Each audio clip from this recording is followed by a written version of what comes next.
Chapter 597. Just as he was following the crowd in the direction of the cheers, Tianjiang Laozu suddenly sprinkled a white powder around his body. After the powder drifted away, it slowly weaved into a thin gauze-like mist in the sky. This layer of light mist slowly enveloped the late core forging stage cultivators who came out of the Dark Ice Temple, as well as Laozu, and slowly disappeared into the sky. Lu Ping looked up into the void in the distance. There seemed to be some faint fluctuations of spiritual qi coming from there. If it wasn't for the fact that Lu Ping's divine will had advanced to the late core forging stage and could barely be compared to the early Dharma stage cultivators, it would have been extremely difficult to detect this slight fluctuation. However, Lu Ping's attention was quickly attracted by the two people fighting in the field below. A flame suddenly sprang up from below. The flame shook its head and tail in midair, and suddenly turned into a fierce giant flaming tiger. The giant tiger silently roared at a cultivator on the ground. It pounced down with its four limbs and immediately pounced towards a Blue Sea sect disciple who was fighting against Yao Yong. The Azure Sea Order disciple who was in the midst of fighting Yao Yong was already in a disadvantageous position. When the gigantic flaming tiger roared down from the sky, the Azure Sea Order disciple hastily brought out a defensive magic treasure to block the incoming attack, and his figure collided against the gigantic flaming tiger. With a muffled bang, the giant flaming tiger hit the treasure head-on. The Tsunghai sect disciple's face was full of joy, but before the smile on his face could bloom, a trace of fear flashed in his eyes. However, without waiting for the Tsunghai sect disciple to prepare, the giant flaming tiger suddenly exploded in midair. The defensive treasure in front of the giant tiger was immediately blown away by the power of the explosion, and flew towards the Tsunghai sect disciple, whose face was bright red as if blood was about to drip out. However, Yao Yong did not give up. Without waiting for the heavily damaged defensive treasure to be controlled by the Tsunghai sect disciple again, he had already rushed forward, grabbed a fireball in each hand, and slapped it towards the Tsunghai sect disciple. At this time, the Tsunghai sect disciple had already been unable to catch his breath from the self-explosion of the Tsunghai sect disciple. Seeing that Yao Yong was holding a fireball in his hand again, the Tsunghai sect disciple had no choice but to raise his hands, and a cloud of cold mist condensed in each of his palms. However, before the cold mist could form, Yao Yong's fireball had already exploded in the cold mist. The Tsunghai sect disciple could no longer resist Yao Yong's fierce attack. He opened his mouth and spat out a mouthful of blood, and quickly retreated back to his own camp. Yao Yong did not chase after him.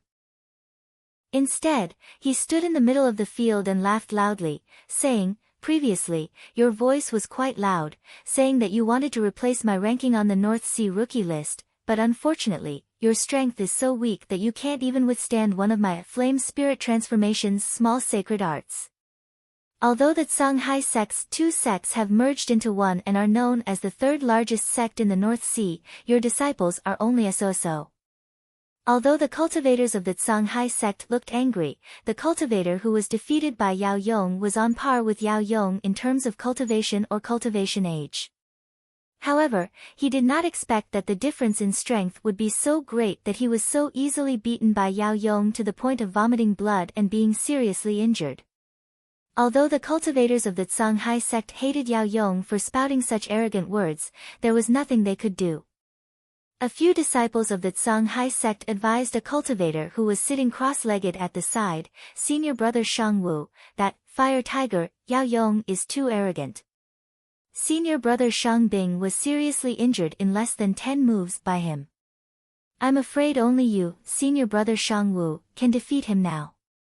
The cultivator called Shangwu slowly opened his eyes and looked at Yao Yong, who was being cheered by the cultivators of his sect, and said, that Yao Yong is only at the 4th level of the core forging stage, and is only ranked 19th on the North Sea rookie list. The one I want to challenge is Junling, the Water Sword Immortal, Lu Xianping, who has dominated the first place on the North Sea rookie list for decades. A cultivator at the side smiled apologetically and said, "Senior Brother Shangwu has great ambitions and is far from what we can compare with. However, this fire tiger is too arrogant." Senior brother Shang Hui and Shang Ming didn't come this time. If senior brother Shang Wu doesn't make a move, among the third-generation disciples of our sect who have cultivated for less than 100 years, no one is a match for him. Spiritual Master Shang Wu pondered for a moment and said, "What you said makes sense. Shang Ming is one thing, but senior brother Shang Hui is stronger than me and is ranked 6th on the rookie list. This fire tiger is no match for him." The cultivator from the Azure Sea sect who was smiling apologetically saw that spiritual master Shang Wu was showing signs of letting up. He knew that this senior brother in front of him usually didn't get along with senior brother Shang Ming, so he quickly followed along and said, "Senior brother Shang Wu's foresight is far above us, so what he said is naturally not wrong. If we can suppress that fire tiger immortal again, I'm afraid that senior brother Shang Wu's ranking on the North Sea rookie list in half a year's time won't be impossible for him to make it into the top 10. Spiritual Master Shang Wu was proud of himself. He stood up and was about to walk towards the arena. However, at this moment, after Yao Yong hooted in the arena for a while and realized that no one else was coming out to fight, he began to walk towards his own group. Spiritual Master Shang Wu panicked and momentarily forgot to stop Yao Yong. Instead, he raised his hand and threw a hoop towards Yao Yong's head. Spiritual Master Shang Wu's true strength was not weaker than Yao Yong's, and Yao Yong had never expected that someone would launch a sneak attack from behind under the watchful eyes of the crowd. For a moment, he was also caught unprepared. Seeing that Yao Yong was unable to withstand Spiritual Master Shang Wu's powerful attack in his haste, and just as the hoop was about to land on Yao Yong's head, a figure suddenly appeared beside Yao Yong and pushed him away with a slap. As the hoop fell, this figure took Spiritual Master Shang Wu's attack in place of Yao Yong. Crack! The hoop suddenly shrunk, and the figure was instantly crushed into pieces by the huge force of the hoop. That figure was a puppet. Just now, it had taken Spiritual Master Shang Wu's unexpected sneak attack in place of Yao Yong, but it itself had turned into pieces on the ground. Looking at the pieces on the ground, Yao Yong's back was already drenched in cold sweat. He then cursed, "Which bastard is so despicable to use such a trick? Aren't you afraid that the North Sea cultivators will poke at your sect's back?" Yao Yong's words were extremely vicious. The cultivators of Songhai sect around Spiritual Master Shang Wu were momentarily stunned. Then, their faces burned. The cultivators who persuaded Spiritual Master Shang Wu to make a move now looked at Spiritual Master Shang Wu with a hint of blame in their eyes. Spiritual Master Shang Wu's face turned red from Yao Yong's scolding. Although it was a sneak attack, it was really an unintentional move. However, under the watchful eyes of the various sects in the North Sea, Spiritual Master Shang Wu's explanation would be futile. For a moment, he was in a dilemma. The Blue Sea sect had made perfected Shang Wu lose a lot of face today. Spiritual Master Shang Wu's blood surged when he thought of the ridicule from the various sects' cultivators, the anger of the sect's elders, and the cold eyes of his fellow disciples behind his back.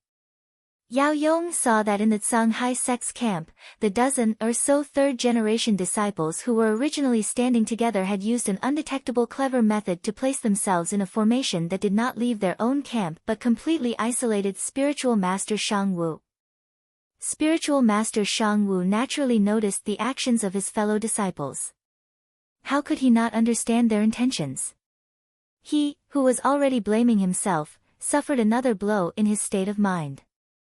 The true essence in his bloodline instantly lost its restraint and began to rampage in his body. Qi deviation. Yao Yong saw the cultivator from Songhai sect standing in front of him staring at him. He did not attack nor did he say a word. Inexplicably, he became impatient from waiting. Just as he was about to open his mouth to ask what the other party meant, he saw the person's face suddenly turn purplish gold and he immediately spat out a mouthful of blood. Yao Yong was shocked. His eyes widened and he said, "No way, you've become like this after I scolded you a few times? This is too ridiculous. That sneak attack of yours just now almost took my life." A cultivator in his 30s suddenly appeared behind spiritual master Shang Wu. The cultivator first looked at Yao Yong with a gloomy gaze. Yao Yong felt a pair of sharp swords directly piercing into the space in his heart. Yao Yong unconsciously took 2 steps back. Only then did he realize that the cultivator's gaze was so sharp that he was actually afraid. The cultivator in his 30s slammed his palm on spiritual master Shang Wu's chest. Spiritual master Shang Wu screamed and immediately woke up from the demonic barrier. Looking at the person in front of him, spiritual master Shang Wu's face turned pale. He said in a low voice, "Uncle Master Shi, I'm incompetent." The cultivator in his 30s waved his hand and said, "You don't have to say anything. I, Uncle Master Shi, have seen everything that happened just now. That attack of yours was just an unintentional move. It's just that a man should be magnanimous.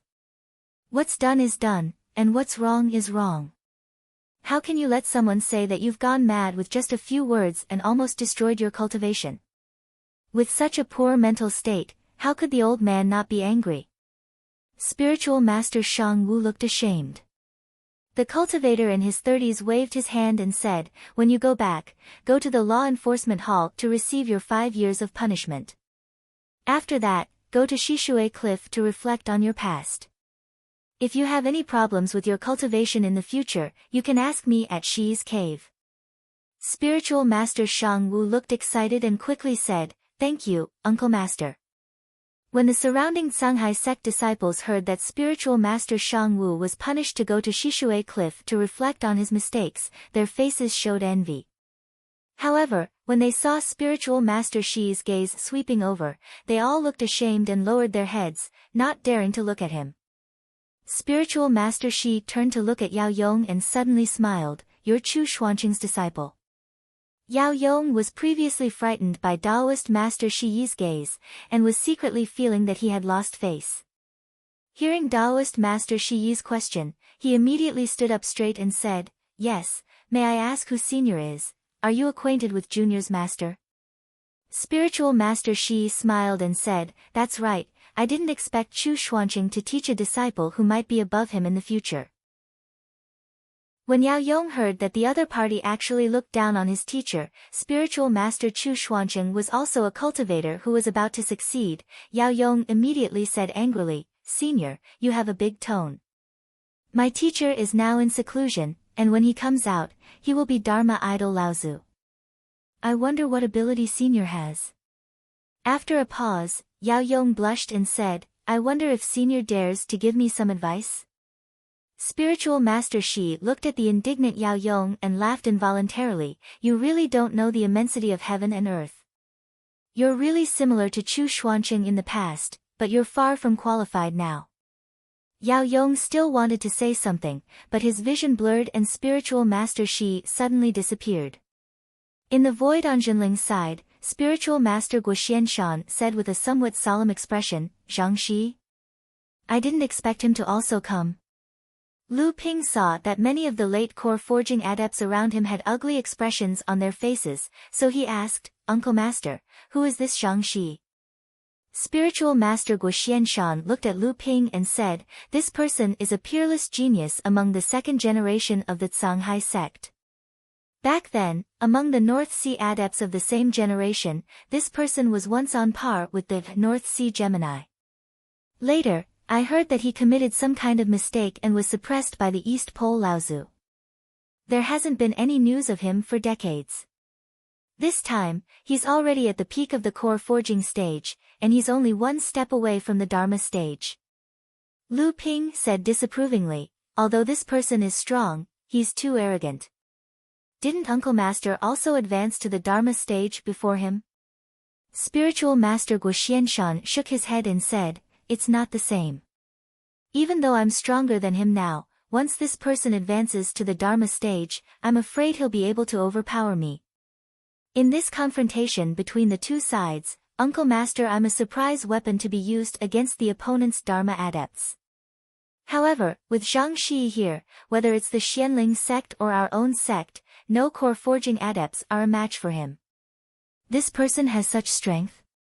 Could it be that even if Uncle Master sealed his Dharma stage cultivation, he still wouldn't be a match for him? Lu Ping did not quite believe it.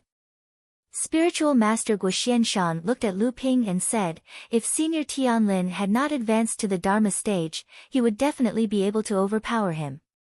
Before Senior Tianling and Junior Tianqin had advanced to the Dharma stage, they could also be on par with him. However, the three of them have been held back by others and could not come. Now that they're all Dharma adepts, there's no way they can compete with him. However, Spiritual Master Guoxianshan thought for a moment and said, if Senior Liang Xianfeng was here, he might be able to deal with Zhang Shi. However, he would only be able to deal with him, and it would be impossible for him to win. I can rely on my defense to escape from him, but I'm afraid I'll be injured. When Junior Chu fought with him in the past, he lost to him. Lu Ping heaved a sigh of relief and said, looks like after this person advances to the Dharma stage, Feng Shutao from Xianling sect will most likely not be a match for him. Spiritual Master Guoxianshan could not help but say, Feng Shutao only trained 100 years earlier than us. Even with my current strength, compared to Feng Shutao before he advanced to the Dharma stage, I'm not that far off. Before Feng Shutao advanced to the Dharma stage, his strength was only on par with Senior Liang Xianfeng. Chapter 598. Seeing Zhang Shi's appearance, not only perfected Master Guoxianshan, but even Tianjiang Laozu and the others frowned. Lu Ping stared in the direction where Zhang Shi had disappeared, deep in thought. Yao Yong retreated from the arena. Immediately after, a few more third-generation disciples from both sides joined in the battle. However, the intensity of the battles was much lower, disappointing many of the late core forging cultivators. Just as a Chongming sect disciple and a Feiyu sect disciple finished their battle, a flying sword suddenly flew out from Xianling sect's camp. The flying sword spun in the air, and countless gusts of cool wind swept out from it. In an instant, ice shards flew everywhere, and a cold mist was blown in all directions by the cool wind. The potholes on the ground caused by everyone's battle were immediately leveled by the flying sword, and a smooth, mirror-like ice field appeared in front of everyone's eyes. Hee, flowing wind sword. Lu Ping chuckled as he looked at the flying sword in the arena. Oh, perfected Master Xian Ju suddenly turned his head and asked, do you recognize this sword, martial nephew Lu? Lu Ping smiled and said, this person is one of the best of Xianling sect's third-generation disciples, Ouyang Weijian. Perfected Master Xian Ju smiled and nodded. So it's the Wind Sword Immortal that Xianling sect has been promoting. Back then, Lu Ping was called the Water Sword Immortal because of his battle achievements. The younger generations of the North Sea cultivators were willing to call him by this title. Perhaps Xinling had secretly pushed for this title, but that was all. Xianling sect was on par with Xinling in every aspect, and Ouyang Weijian was indeed a rare genius. Therefore, they also came up with the title, Wind Sword Immortal, to promote it in the North Sea. However, this title was given by Xianling sect itself, and it couldn't be compared to Lu Ping's Water Sword Immortal. In fact, Ouyang Weijian had been defeated by Lu Ping several times. In fact, from Lu Ping's point of view, Wind Sword Immortal and Water Sword Immortal were secondary. The key was that Jinling sect already had Water Sword Immortal, so why would Xianling sect have to create a Wind Sword Immortal? Not only would Jinling sect copy someone else's ideas without any originality, they would also be looked down upon. Sure enough, Xianling sect had Ouyang Weijian. As the leader of the third generation of Xianling sect disciples, Ouyang Weijian had cultivated for less than 100 years, but his cultivation was already at the peak of core forging stage 6. He was only one step away from advancing to the late core forging stage. Ouyang Weijian swept his longsword horizontally and glanced at Xianling sect's camp, but he didn't see the person he wanted to see the most. He couldn't help but feel a little disappointed, but he still shouted, I wonder if Brother Lu Xianping has arrived. It's been a long time since we last met. I wonder what realm Brother Lu's swordsmanship has reached. Today, I'm here to learn from you. As soon as Ouyang Weijian appeared, the third-generation disciples in both camps were in an uproar. Ouyang Weijian was ranked second on the North Sea rookie list, second only to Lu Ping. Just like Lu Ping, Ouyang Weijian's position on the rookie list was also extremely stable. No one had been able to shake his position for more than a decade. Among the rising stars in the North Sea, Ouyang Weijian's reputation was second only to Lu Ping's.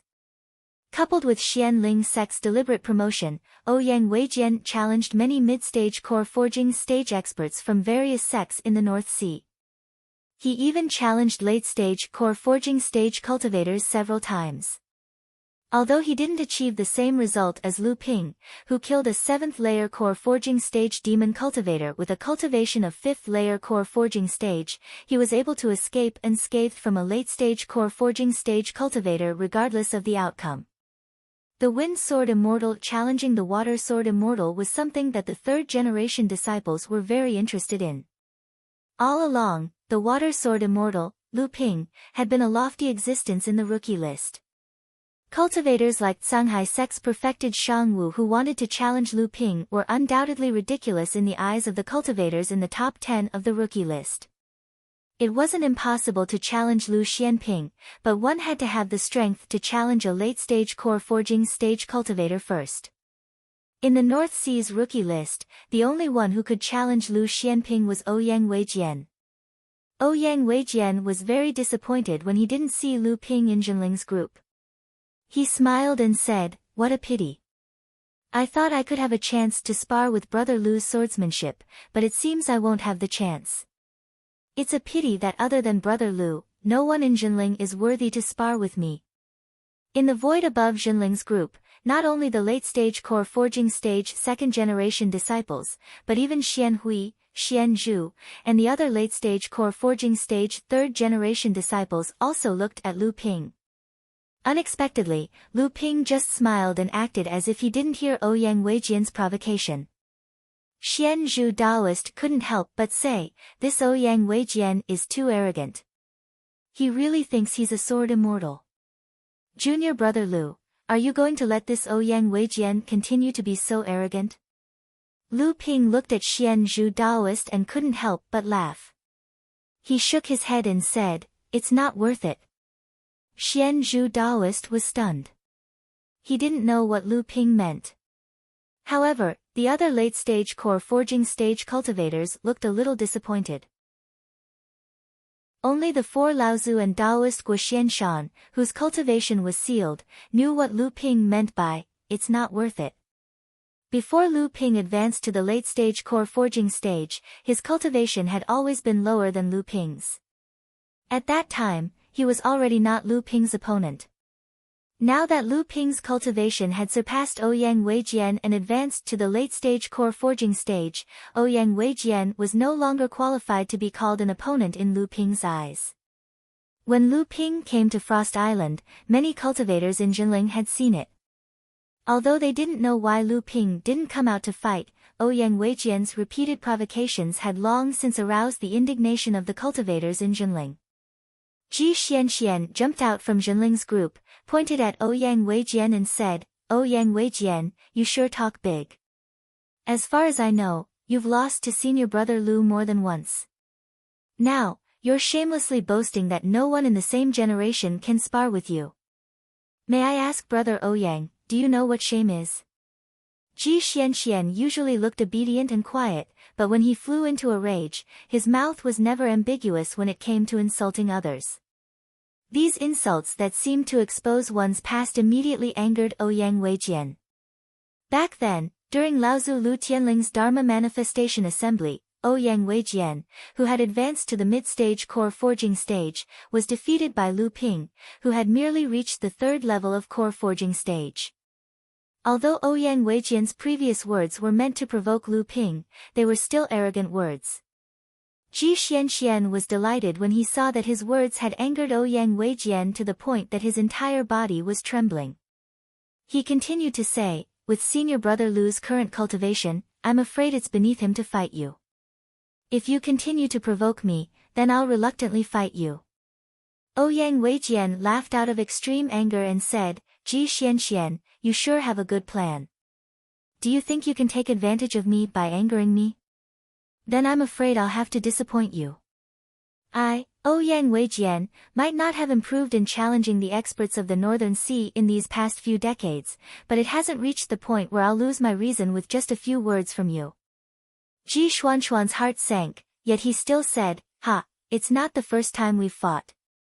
Today, allow me to experience Brother Ouyang's great moves once more. Ouyang Weijian glanced at Ji Xianxian in disdain and said, it's not that I'm looking down on you. If Yin Xianchu was here, then the two of you might really be able to fight me together. But now that Yin Xianchu has been expelled from the sect by Jinling, only you, Ji Xianxian, are left of the so-called Jinling twin heroes. Ouyang Weijian, really can't look down on you. On the Northern Sea's rookie rankings, Ji Xianxian was ranked 10th, and Yin Xianchu was ranked 9th. Although the two of them were also in the top 10 of the rookie rankings, they'd only started to be ranked in the last 5 or 6 years, whereas Lu Ping and Ouyang Weijian had occupied the top 2 positions on the rookie rankings for over 10 years. In these 10 years, how many cultivators who had cultivated for more than 100 years had lost their qualifications to be ranked on the rankings? At the very least, Ji Xianxian knew that his sect originally had 2 cultivators who were ranked in the top 10. Daoist Xian Shang and Daoist Xian Lei had lost their qualifications to be ranked because they had cultivated for more than 100 years. Ji Xianxian and Yin Xuanchu's positions on the rookie rankings had risen again and again. Admittedly, it was due to their own hard work that had greatly increased their strength, but there was still a gap between them and Daoist Xian Shang and Daoist Xian Lei. However, it was precisely because of people like Daoist Xian Shang and Daoist Xian Lei that Lu Ping and Ouyang Weijian had forcefully suppressed their positions on the rookie rankings for over 10 years. Ouyang Weijian wasn't boasting when he said that Ji Xianxian didn't have the qualifications to challenge him. Ji Xuanchuan's expression was gloomy. Suddenly, 2 tall puppets appeared on both sides of his body. One was in human form with golden armor, and the other was in beast form with black armor. The 2 puppets flanked Ouyang Weijian from both sides. Ouyang Weijian laughed lightly and said, Ji Xianxian, when will you learn to use your own strength to defeat your opponent? Ji Xuanchuan's expression shook. His teacher, Daoist Xian Huai, had also said these words before. Ji Xianxian was a genius at making puppets that was rarely seen in Jinling for hundreds of years. Ji Xianxian himself was also obsessed with making puppets. When he was in the middle stage of core forging, he was already able to make puppets that were on par with his own strength. Moreover, he was able to skillfully control 2 puppets that were on par with his own cultivation.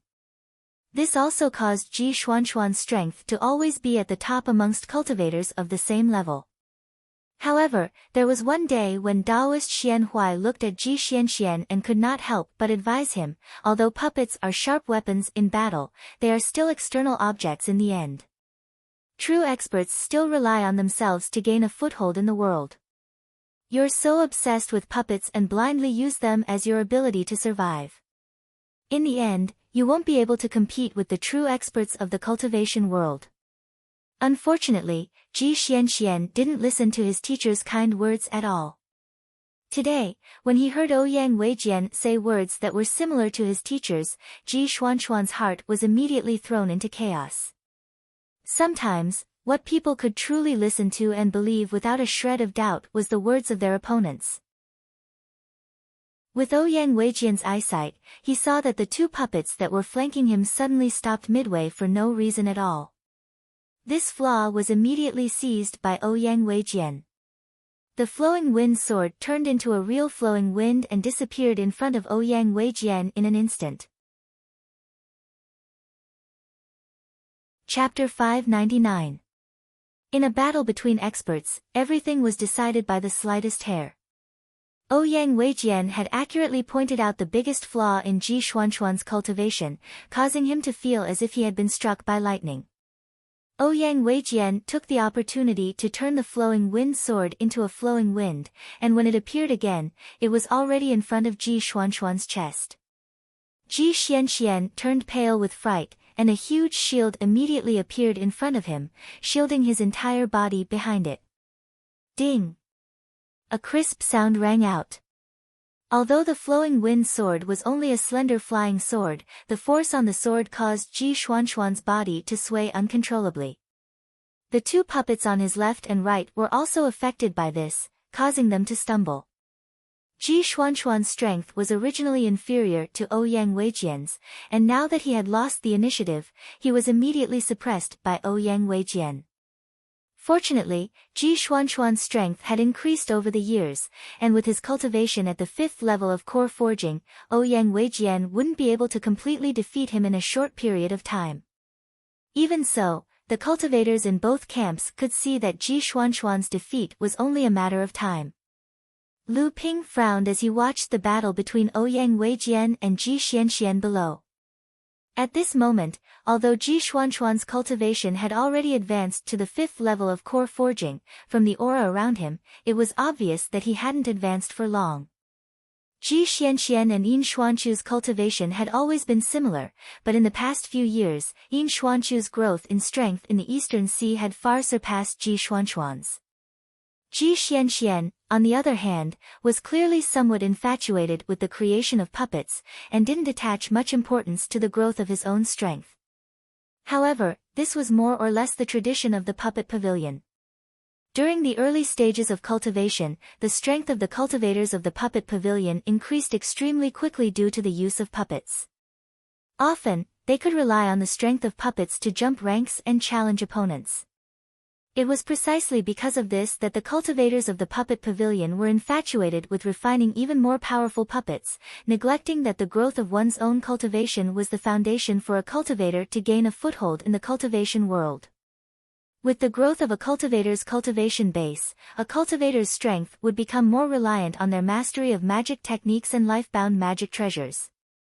Puppets, which could only be used for fierce attacks, would become increasingly less useful to cultivators. As for the cultivators from the puppet pavilion, they gradually lost their advantage when compared to cultivators of the same level. Not only did Ouyang Weijian's flying sword turn into a stream of wind, his body had also turned into a stream of wind that was everywhere, causing Ji Xianxian to have no way of grasping his whereabouts. The two puppets in his hands were being toyed with by Ouyang Weijian in mid-air, while Ji Xianxian himself had become the target of Ouyang Weijian's flowing wind sword. He could only rely on the huge shield in his hand to desperately block. However, under the piercing attacks of the flowing wind sword, the shield in Ji Xuanxuan's hand finally couldn't hold on any longer. Cracks began to appear on the surface. Ji Xianxian knew in his heart that if this continued, then he would lose without a doubt, so he called back the two puppets to protect his left and right, whereas he himself retreated towards Jinling's side, yet he said, "Ouyang Weijian, consider yourself formidable today. Once I return to cultivate for a while, I'll surely beat you to the point of kneeling and begging for mercy next time." Humph! Ouyang Weijian let out a cold snort. The flowing wind sword in his hand suddenly turned into 18 streams of wind, intercepting the retreating Ji Xianxian from all directions. This was one of the two great divine abilities contained within the merry 18 swords of wind that Ouyang Weijian grasped, and it was called the Great Wind Divine Ability. Obviously, he didn't want Ji Xianxian to escape so easily. What Ji Xianxian said just now was actually admitting defeat. It was just that Ji Xuanxuan's mouth had always been vicious and he wasn't willing to admit defeat. If he called the cultivators from the other sects, they might stop on account of Jinling, but Xian Ling's sect wouldn't, and Ouyang Weijian even more so. Ji Xianxian was an outstanding figure amongst Jinling's third-generation disciples, so Ouyang Weijian had already made up his mind that he wouldn't let Ji Xianxian escape unscathed. Countless sword whistles came from all around Ji Xianxian as 18 different wind swords attacked Ji Xianxian. Ji Xuanxuan's expression changed greatly, and one of his shields suddenly turned into 6 pieces that revolved around Ji Xianxian, protecting him within. However, the two puppets around him didn't even wait for him to withdraw before they were smashed into pieces by the tyrannical sword intent contained within the omnipresent flowing wind. 70% of Ji Xuanxuan's abilities were on his puppets. Seeing that two of his puppets had been destroyed, blood immediately flowed out of Ji Xuanxuan's mouth. Under the protection of the 6 small shields, his body quickly flew towards Jinling's camp. However, after Ouyang Weijian destroyed Ji Xuanxuan's puppets, he still didn't defend himself. The flowing wind sword chased after Ji Xuanxuan's back and stabbed towards his heart. Just as the flowing wind sword was about to pierce Ji Xuanxuan's back, countless trees and brambles suddenly rose from the ground behind Ji Xianxian. In an instant, they turned into a wall of trees, blocking all of the whistling wind outside the forest. Seeing that Ji Xianxian had taken the opportunity to escape back to Jinling's camp, Ouyang Weijian knew that he no longer had a chance. Thus, he extended his hand and waved. Countless streams of wind retreated from the forest and once again gathered in his hand, gradually transforming into a green flying sword. From Jinling's camp, a cultivator in his 30s who was dressed like a scholar walked out. When Ouyang Weijian saw this person, his eyes narrowed. The cultivator cupped his hands towards Ouyang Weijian and said, "Both sides are fighting without killing each other.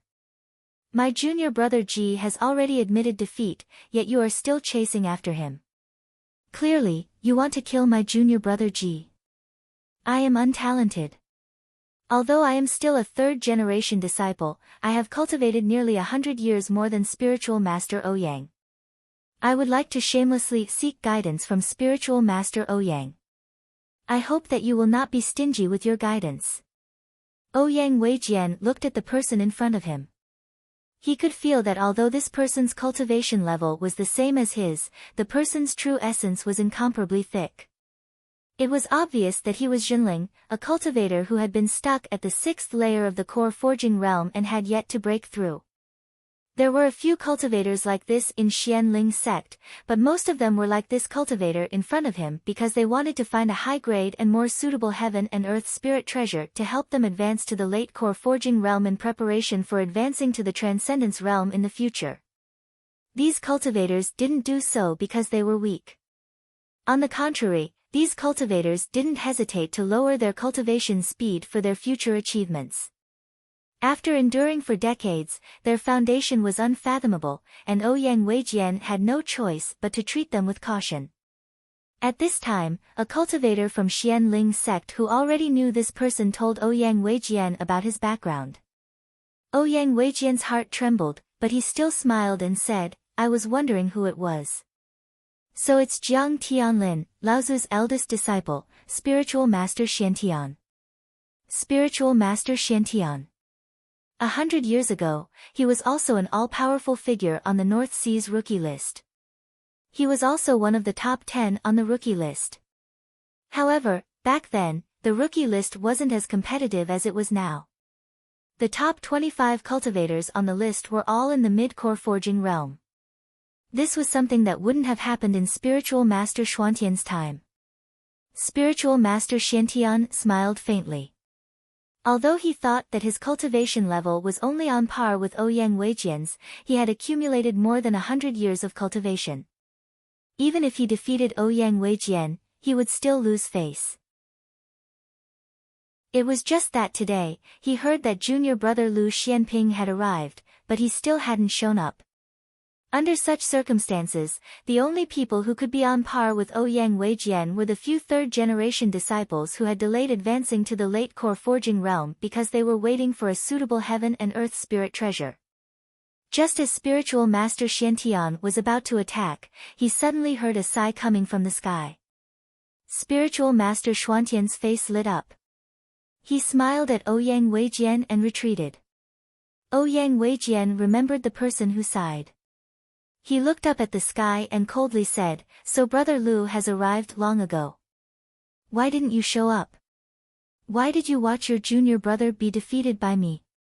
Could it be that with brother Lu's cultivation, you want to make your junior brother consume my Jin Yuan first and then win?" Lu Ping's figure still hadn't appeared in the sky. Lu Ping didn't care about Ouyang Weijian's sarcasm. He faintly said, I originally didn't want to pay attention to you, but Brother Ouyang kept forcing me, so I had to make a move. Since Brother Ouyang has just fought with Junior Brother Ji, I don't want to take advantage of Brother Ouyang. Let's decide the outcome with one move. Ouyang Weijian was furious when he heard Lu Ping's words. Deciding the outcome with one move meant that Lu Xianping was confident he could defeat him in one move. Not only Ouyang Weijian, but the spectators from Jinling, Xianling, and other sects were also in an uproar. Deciding the outcome with one move. This Lu Xianping was really arrogant.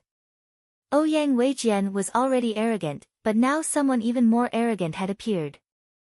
In the sky shrouded in green mist, Spiritual Master Xianzhu frowned and said, Junior brother, how confident are you? Lu Ping looked up and found that it wasn't just Spiritual Master Xianzhu, but the other cultivators also had ugly expressions. They all felt that Lu Ping was being too arrogant. Spiritual Master Guo Xianshan thought for a moment and said, if that's the case, it'll be a bit unfair. The crowd didn't know what Spiritual Master Guo Xianshan meant, but Lu Ping and the four Laozu knew what he meant. Spiritual Master Guo Xianshan was saying that if Lu Ping fought with his late core forging cultivation, it would be an unfair win. Lu Ping flashed a reassuring smile at Guo Xianshan and pointed his finger at Ouyang Weijian. A golden light flashed and disappeared. Although Lu Ping's words were arrogant, after Lu Ping finished speaking, all the cultivators looked expectantly in the direction where Lu Ping's voice came from. They all wanted to see if the famous Water Sword Immortal could defeat the Wind Sword Immortal in one move. Suddenly, a golden light flashed in the sky. He made his move. Ouyang Weijian's heart tightened. All he could focus on was the golden light in the sky. He made his move. The cultivators from the various sects were excited. This was definitely a clash between Jinling and Xianling sect's most outstanding third-generation disciple. Perhaps, it would also be a preview of the final outcome of the battle between Jinling and Xianling sect in the future. The golden light didn't move as fast as lightning, but as it got closer, it looked more and more majestic. As it got closer, Ouyang Weijian's expression became more and more solemn. At this moment, the cultivators from the various sects suddenly exclaimed. When everyone looked at the sky again, the golden stream of light had turned into a golden torrent. It was like a heavenly river descending from the sky, charging towards Ouyang Weijian with an unstoppable momentum.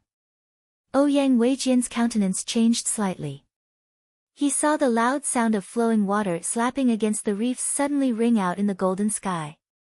As it expanded and contracted, it seemed as if it was scouring the invisible banks on both sides of the river. Piles of golden waves rolled up, bringing with them the chill of sword light. Rocks pierced through the sky, waves beat against the shore, and 1,000 piles of snow were swept up. This was the true power of the Great River Flows East sword technique. This was the true power that Lu Ping had comprehended from the process of celestial phenomenon Laozu fighting against the lightning tribulation river. The true, Great River Flows East, was a combination of rocks piercing sky sword technique, raging waves crashing shore sword technique, and 1,000 piles snow sword technique. Only then could the true power of this set of sword techniques be unleashed and become a powerful sword technique. In the past, Lu Ping hadn't completely figured this out. Lu Ping had only used the 6 sword techniques recorded in the North Sea Wave listening formula to practice, and Lu Ping had indeed made a name for himself with these 6 sword techniques, gaining the illustrious reputation of the Water Sword Immortal. However, at this moment, Lu Ping suddenly realized that he had been completely wrong. His own swordsmanship had taken a detour. These 6 sword techniques were learned step by step. Although Lu Ping practiced them from easy to difficult, he had always neglected the connection between them. Lu Ping hadn't even comprehended the true, Great River Flows East sword technique before he started to practice the 100 Rivers into the Sea sword technique that he shouldn't have practiced in the first place. What's more, he had even practiced the 100 Rivers into the Sea sword technique into a powerful sword technique. This couldn't be blamed on Lu Ping. The creation of these 6 sword techniques was obviously the process of the growth of a river. Small streams accumulated into a big river, and the ocean converged into 100 rivers. However, Lu Ping was born in the North Sea. There was no river here for Lu Ping to observe and comprehend. There was only the vast ocean, the surging wind and waves. Although Lu Ping hadn't seen the true vastness of the great river flows east, he had first comprehended the 100 rivers into the sea, from the boundless ocean. It was unknown whether it was Lu Ping's fortune or misfortune. However, at this moment, Lu Ping's desire to go to the Central Plains was extremely strong. What kind of scene would the true, great river flows east, look like? How was it different from the boundless ocean? Was the true, 100 rivers into the sea sword technique really the power of a powerful sword technique? With just the great river flows east sword technique, Lu Ping hadn't seen the true majestic scene of the great river flows east. He had only observed the celestial river formed by the tribulation lightning and was able to comprehend such a powerful divine power. If Lu Ping could personally go to the Central Plains to take a look at the winding flowing flower river and the setting sun river, which was known as the longest river in the Central Plains, how much would his swordsmanship improve? If he could go to the estuaries of the flowing flower river and the setting sun river to see the true scene of the 100 rivers into the sea sword technique, to what extent would his 100 rivers into the sea sword technique improve? Lu Ping suddenly had a premonition that the 100 rivers into the sea sword technique wasn't something that could be reached with just a single great divine power.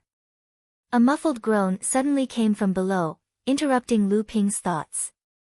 Lu Ping looked down and saw that Ouyang Weijian had long been submerged in the golden celestial river.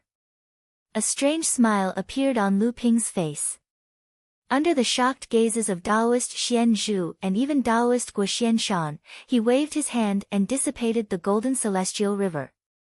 Ouyang Weijian came out in a sorry state. His eyes were filled with disbelief and fear. The surrounding cultivators were completely silent. He really defeated Ouyang Weijian in a single move. They were both at the 6th layer of the core forging realm. Chapter 600.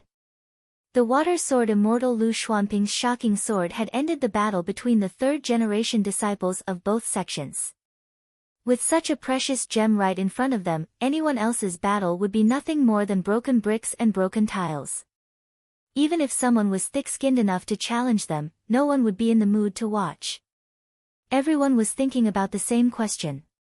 Both of them were at the 6th level of core forging, and both of them had great sword arts. How could Lu Xianping defeat Ouyang Weijian in one move? One should know that Ouyang Weijian also had the title of Wind Sword Immortal, and the 18 Merry Swords of Wind was also Xian Ling Sek's famous sword technique in the North Sea. Ouyang Weijian's record of challenging cultivators from various sects in the North Sea was not fake, so how could the Water Sword Immortal be so much stronger than the Wind Sword Immortal? They couldn't figure it out. The 3rd-generation disciples weren't the only ones who couldn't figure out what was going on. In the Mystic Ice Palace, everyone was silent with their heads lowered. No one knew what they were thinking. Lu Ping didn't mind, but the crowd was still immersed in Lu Ping's sword strike. As a junior, he didn't want to be the first to gain the upper hand. Although enlightened Master Xian Zhu and the others were surprised, they were mostly happy and envious. As for the late-stage core forging cultivators, Guoxian Shan and the other avatar Laozu were deep in thought. Although they knew Lu Ping's true cultivation, Lu Ping had clearly suppressed his cultivation to the 6th level of core forging, not revealing that he was at the 7th level of core forging. On the morning of the 2nd day, the sky on Frost Island was already very late. A huge ray of light streaked across the sky and landed on Zhenling's camp. An almost invisible barrier rose from the camp of Zhenling's sect, firmly enveloping them in it. The light landed on the barrier and exploded, lighting up the dark sky. Countless rays of light rose from the inside and outside of the barrier. The battle between Xian Ling's sect and Blue Sea sect for Zhenling's medium-sized spirit stone mine had finally begun. More than 100 core forging cultivators from both sides were engaged in a chaotic battle. There were even 9 Dharma adepts, Laozu. In such a huge battle, even early core forging disciples had to be careful, for fear of accidentally becoming cannon fodder. Xianling sect and Songhai sect had gathered the strength of the 6 sects of the North Sea, so they had the advantage in numbers. On the other hand, Zhenling sect, Chongming sect, and Yujian sect had the power of formations. At this time, the mid and early core forging cultivators had already started fighting. Although Zhenling's side did not have the advantage in numbers, with the support of the defensive array that Zhenling had set up beforehand, they were barely able to resist the enemy's attack. Zhenling sect's defensive array was designed by Daoist master Daoist Xian Chen. At the beginning, it was just an early warning array to prevent the cultivators he sent into Zhenling sect's territory to discover the secret of the mid-sized spirit stone mine. However, Zhenling sect had already anticipated that the secret of the spirit stone mine would be revealed sooner or later. While Daoist master Daoist Xian Chen was designing the early warning array, the nodes of the array also served as the foundation of a profound ice array. Therefore, after Zhenling and the other sects discovered the secret of the spirit stone mine, Zhenling was able to quickly change the warning array to a profound ice array, disrupting the sneak attack plan of Songhai sect and Xianling sect. The profound ice array was set up at the entrance of the spirit stone mine under the ice cliff. This place was originally set up by Lu Tianling and Laozu as a garrison. He led a spirit vein that was found on the island there. After all these years, under Zhenling's careful management, the spirit vein here had grown to the point where it was half a medium-sized spirit vein. Lu Ping was speechless after feeling the density of the spirit energy in the profound ice temple. He had been operating on Huangli Island for 70 to 80 years, and he had only just upgraded the spirit vein there to a medium-sized spirit vein. It would still take a year for it to completely form. Zhenling had casually operated on Frost Island for more than 10 years, and he had nearly 2 medium-sized spirit veins. An individual couldn't be compared to a sect. Of course, the black ice formation that was supported by 2 medium spiritual meridians was barely enough to defend against a core forging adept's attack. However, if a Dharma adept were to attack, the formation would most likely not be able to hold out. Therefore, when the 5 Fa Xiang Laozu from Xianling sect and Songhai sect appeared, the 4 Laozu, Tianlu, Tianjiang, Tongjian, and Sanming, rose into the air and directly went out of the array to meet the other party. Of course, the reason why the profound ice array was placed here was because the spirit vein was gathered here. Another reason was that when the cultivator's attack reached saturation and the spirit vein was no longer able to support the array, the cultivator guarding the array would inlay high-grade spirit stones on the array and use the spirit stones to replenish the power of the spirit vein. Next to the array was the entrance to Zhenling's medium-sized spirit stone mine. The mine's spirit stones were continuously sent to the entrance to supply the array at any time. This could be considered a favorable position. Moreover, once Zhenling's defense was broken, this spirit stone mine would fall into the hands of other sects sooner or later. Therefore, it was better for Zhenling to overload the spirit stone mine now. If the defense succeeded, then it would be fine, but even if it failed, it wouldn't leave any benefits for the other sections. Just as the 4 Laozu exited the array, 4 ice crystal-like shields separated from the profound ice array and formed a crystal shield that protected the 4 Laozu in the center. This was one of the functions of the profound ice array. It allowed some cultivators to borrow the protective power of the array after they exited the array. This way, the cultivators could avoid being attacked passively behind the protective array. This way, the cultivators could be more flexible in dealing with attacks from other places. However, this method of borrowing the power of the array would not only reduce the protective power of the array, but the cultivators who left the array would also not be able to fly too far away. Otherwise, the crystal shield around the cultivator would be broken and it would be difficult to borrow the protective power of the array. After the 4 Laozu from Zhenling's side flew out of the array, 4 faintly discernible crystal lines extended out from the profound ice array and connected with the crystal shield around the 4 Laozu's bodies. It was as if the 4 crystal lines were the foundation of the crystal shield around the 4 Laozus' bodies. After the 9 Laozus disappeared into the sky, the entire sky suddenly changed. One moment, it became fiery red, as if fiery meteors were about to fall. The next moment, it became pitch black, as if the darkness had returned. A moment later, dark clouds rolled in the sky. A moment later, the clouds were about to disperse. In an instant, a clap of thunder fell from the clear sky. However, after the lightning, it was followed by bowl-sized snowflakes. When the Dharma idol Laozu attacked, it was always accompanied by various celestial phenomena. The moment the Dharma idol Laozu made his move, the cultivators on both sides stopped their attacks. However, a moment later, no one knew who made the first move, but the array surrounding Jinling's side was once again thrown into chaos. A few cultivators from Xianling sect and Songhai sect, who thought they were smart, saw the 4 crystal lines that connected the crystal shield around Dharma idol Laozu's body. Their eyes darted around and they thought that if they cut the 4 lines, the Dharma idol Laozu's side would lose a layer of protection. Without the crystal shield, the Dharma idol Jinling's side would have one less person to rely on. Wouldn't the Dharma idol Laozu's side lose a layer of protection? The Dharma idol Jinling's side was already down by one person. Wouldn't the Dharma idol Laozu's side be completely defeated?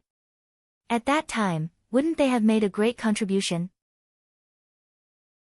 The few cultivators looked at each other and immediately realized what they were thinking. They shouted in unison, shook the Dharma treasures in their hands and slashed at the 4 lines. Zhang Shi of the Songhai sect, who was looking for perfected Guoxianshan to fight, saw the foolish actions of these people and hurriedly shouted, "No." However, it was already too late. The few mid-core forging adepts who dreamed of making a great contribution and receiving a reward from the Dharma idol had just landed their Dharma treasures on the lines when they felt an irresistible inner yuan attached to the lines. The inner yuan bounced back at their Dharma treasures. The expressions of the few cultivators changed. Without waiting for them to do anything, they retracted the Dharma treasures in their hands. These few Dharma treasures were shattered by the strong inner yuan that bounced back at them. The few cultivators instantly suffered serious injuries because their Dharma treasures were destroyed. The 3 mid-core forging adepts who were afraid that they would not be able to cut the lines even used their own Dharma treasures. Their injuries were even more serious. The few cultivators on Jinling's side had originally seen these people trying to cut the 4 lines and had hurriedly rushed over to stop them. However, they were one step too late. They did not expect that although the 4 lines looked thin, they were actually the inner yuan of a Dharma adept. How could they possibly cut them? The few cultivators on Jinling's side did not manage to stop them in time. Instead, they ran into the enemy cultivators who had been injured by the inner yuan of a Dharma adept. How could Jinling and the other cultivators let go of such an opportunity? Instantly, they rushed forward and chopped the more heavily injured cultivators into meat paste. Zhang Shi wanted to go forward to help them, but unexpectedly, perfected Guoxuanshan's strength had suddenly increased and he was actually able to slow Zhang Shi down. Zhang Shi made a sound of surprise and said, "After not seeing each other for decades, I was already surprised that you, Guoxianshan, had reached the peak of the core forging stage. I did not expect you to have hidden your true strength. This is really impressive." Perfected Guoxianshan smiled slightly and said, "Brother Zhang, you have not been bad all these years. All these years, Xianshan has only relied on the early arrival of the clumsy birds. How can I compare to a peerless genius like Brother Zhang?" Zhang Shi's 5 fingers twirled in midair, and a small hill that had appeared above his head was instantly smashed into pieces. He casually waved his sleeves, and the dust that had fallen from mid-air was instantly swept away. Then, he sighed softly and said, "What peerless genius! Originally, I was confident that I would not lose to Jiang Tianlin, but in reality, I was on par with Lu Tianling and Mei Tianqin." Unexpectedly, after not seeing each other for decades, the 3 of them have already reached the Dharma stage, and I am still one step behind. Perfected Guoxianshan did not speak anymore and began to focus on the battle with Zhang Shi. Although perfected Guoxianshan had sealed his own cultivation and could only fight with Zhang Shi at the peak of the core forging stage, he was still a true Dharma adept Laozu. Even if he was fighting with a peak of the core forging stage, his strength was still much stronger than when he was at the peak of the core forging stage. However, the truth was that Zhang Shi had the upper hand at this moment. When the cultivators on Jinling's side saw that the four threads that connected Laozu to their side could not be cut off, many of the more courageous cultivators flew out of the formation and were immediately covered by a layer of crystal shields. The cultivators on Jinling's side were overjoyed, and with the help of the crystal shields, they launched a counterattack against the cultivators of Xianling sect and Songhai sect. Lu Ping immediately flew out of the crystal shield and covered himself with a crystal shield. Then, he directly pounced on a Xianling sect cultivator at the 6th stage of the core forging stage. Chapter 601. Lu Ping's interest was piqued. He immediately flew out from the crystal barrier and covered himself in a crystal barrier. Then, he pounced on a Xianling 6th layer core forging realm cultivator. The Xianling sect cultivator had just defeated a Jinling cultivator and had just cast a spell on the Jinling formation.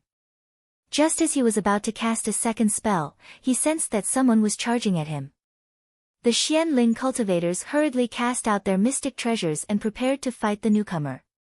But when they looked up and saw Lu Ping flying towards them, they shivered in fright. They hurriedly cast out their mystic treasures and attacked Lu Ping with all their might, but at the same time, they hurriedly retreated to their own camp. What a joke!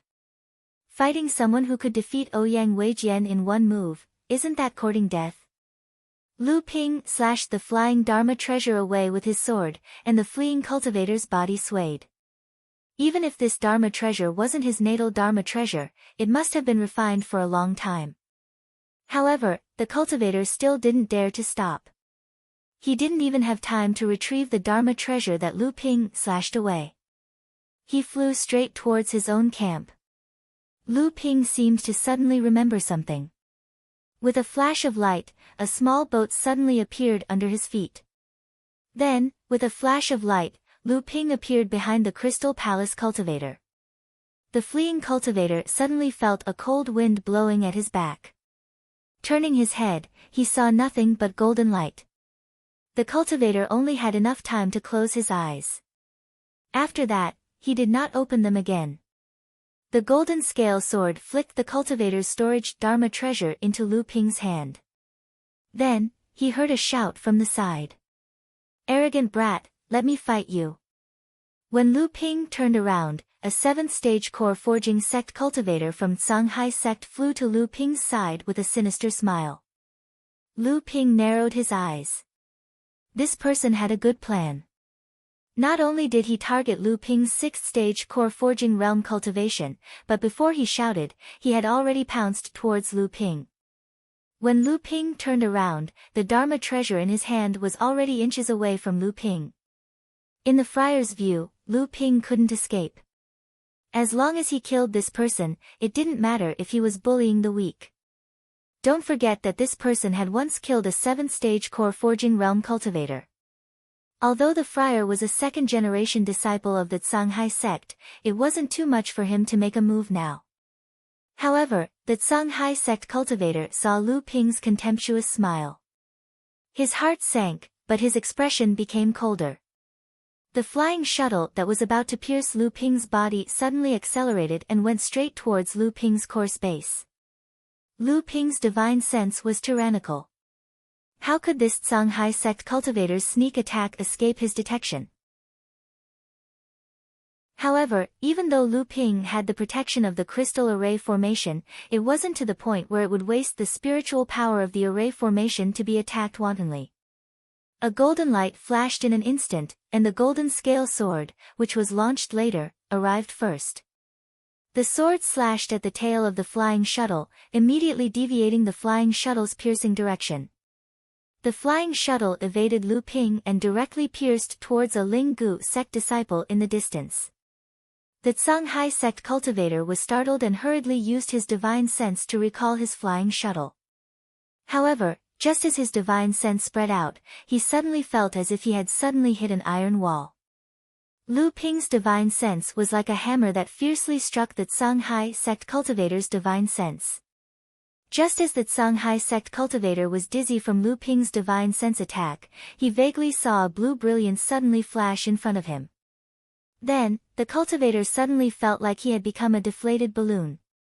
Whether it was spiritual essence, blood meridians, or life force, they all dissipated at an extremely terrifying speed. Lu Ping made a withdrawing motion in the air with satisfaction, but there was nothing in front of him. Nothing appeared.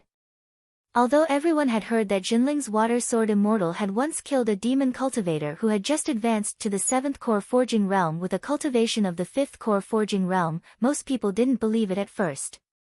However, in the end, with many witnesses on Huangli Island, they had no choice but to believe it. However, today, they saw Lu Ping kill a late core forging realm cultivator with their own eyes. This Songhai sect cultivator was not someone that Master Lv Hai, who had just advanced to the 7th core forging realm, could compare to. Not to mention, a few years ago, Lu Ping had risked his life to kill Master Lv Hai, but now, it had become so easy. How fast did Lu Xuanping's strength grow? Due to Lu Ping's ferocity, cultivators below the 7th core forging realm began to avoid him. As for the 8th and 9th core forging realm cultivators, they were entangled with the late core forging realm cultivators on Jinling's side. They had no time to pay attention to anything else. As a result, it gave Lu Ping the impression that he could go on a rampage on the battlefield. At this time, the number of cultivators from Xianling sect and Songhai sect attacking Jinling was more than double the number of cultivators from Jinling. However, Jinling relied on the power of the array formation to resist the combined attack of the 6 sections. Especially with the help of the profound ice array designed by Master Xian Chen, many of the cultivators from Jinling's side had no worries, and in a short period of time, they were able to counterattack. Lu Ping used the speed of the spirit-nurturing treasure under his feet to quickly shuttle around Jinling's defensive array formation, saving 3 cultivators on his side. At the same time, he killed 2 mid-core forging realm cultivators and severely injured a 6th core forging realm cultivator. However, at this time, a cultivator who was not afraid of death finally slashed at the thin threads of the profound ice array formation with his magic treasure. Bang! Although the cultivator's magic treasure was repelled, this time the rebound force was unable to cause any damage to him. The coldness in Lu Ping's eyes instantly turned cold and he wanted to rush forward to kill him. However, this person was very vigilant. When he saw Lu Ping rushing over, he quickly retreated back to his own camp. No matter how confident Lu Ping was in himself, he didn't think that he would be able to escape unscathed from the encirclement of the other party's camp. When the Linggu sect disciple who retreated to the camp saw that Lu Ping didn't chase after him, he immediately relaxed. At the same time, he shouted, "Not all of the array formation's threads are invincible. The strength of the threads is determined by the cultivator's cultivation." Since the beginning of the battle, Jinling's side had not fallen into a disadvantageous position by relying on their protective array formation. However, after that Linggu sect cultivator guessed the function of the threads, the opposing cultivators all surged forward, preparing to attack the threads of the array formation. They would first shatter the profound ice barriers of the other cultivators. Taoist Master Xian Zhu, who was in charge of the affairs of the core forging cultivators, saw that the other party had already noticed the effect of the thread. At this time, there were still many cultivators who turned a blind eye to the dissipation of their protective barriers. The disciples whose threads have been cut, quickly returned to the array formation. All the cultivators below the mid-stage core forging stage, quickly returned to the sect. The operation of the array formation is too strenuous. The array formation is about to weaken. Bang, bang, bang. The threads behind several mid-stage core forging cultivators were cut. Without the protection of the array formation, the cultivators on Jinling's side quickly suffered casualties. After a cultivator from the Ocean Flame sect avoided the relentless pursuit of a few Jinling disciples, he coldly looked at the protective array formation in front of him. The magic treasure in his hand whistled through the air, causing the entire array to shake. The eyes of the cultivator from the Ocean Flame sect lit up and he immediately shouted, "Attack their array formation. Ignore those who walk out of the array formation. The more cultivators that walk out, the weaker their array formation will be." By now, Jinling's side had also realized the problem. When the mid-stage core forging cultivators heard Taoist Master Xian Zhu's words and heard the clamor of the Ocean Flame sect cultivators, they all returned to the mystical ice array. Without these cultivators weakening the array formation, the power of the mystical ice array increased once again. A cultivator from the Shui Yan Pavilion also broke through the blockade of Jinling's side. He struck the mystical ice array with his magic treasure, but it only caused a shallow ripple. It was far less effective than the attacks of the Ocean Flame sect cultivators. As a result, the cultivators on Jinling's side who went out to fight were only the 4 Laozu, the late-stage core forging cultivator, and Lu Ping. The other cultivators obediently returned to the mystical ice array, relying on the protection of the array formation to resist the enemy's attacks. Just as the two sides were once again in a stalemate, a powerful pressure suddenly rose from Xian Ling's camp, pressing down on the cultivators on Jinling's side in the mystical ice array. Even with the protection of the array formation, many of the mid-stage and early-stage core forging cultivators turned pale from the pressure. A Dharma Adept. Not only did Jinling's side have a Dharma Adept hiding in Xian Ling's camp, even the cultivators from Canghai sect were not in a good mood. Xian Ling's sect had gained another Dharma Adept, which meant that Canghai sect's dream of replacing Xian Ling's sect as the second largest sect in the North Sea would have to be delayed again. Who was this person? Just when everyone was guessing, a green sword light tore through the sky and slashed one of the threads in the middle. Oh no, it's Uncle Fornax's mystical ice shield. Senior Brother Gua. Enlightened Master Xian Zhu cried out to Enlightened Master Guo Xianshan for help, obviously asking him to release the seal on his cultivation. However, Enlightened Master Guo Xianshan did not seem to hear him. He was still focused on fighting Zhang Shi with his peak core forging cultivation. Just then, a clear whistle sounded. A middle-aged cultivator with a long beard flew out from Xian Ling's camp. He pointed his finger and the green sword light slashed at another thread. That was Yujian sect's mystical ice shield, Laozu's mystical ice shield. Lin Xuqing. Enlightened Master Xian Zhu was not the only one who cried out in shock. Even Lu Ping recognized this late core forging cultivator from Xian Ling sect, the one who made things difficult for him at Tian Ling's master's wedding. He did not expect this late core forging cultivator to reach the Dharma stage so quickly.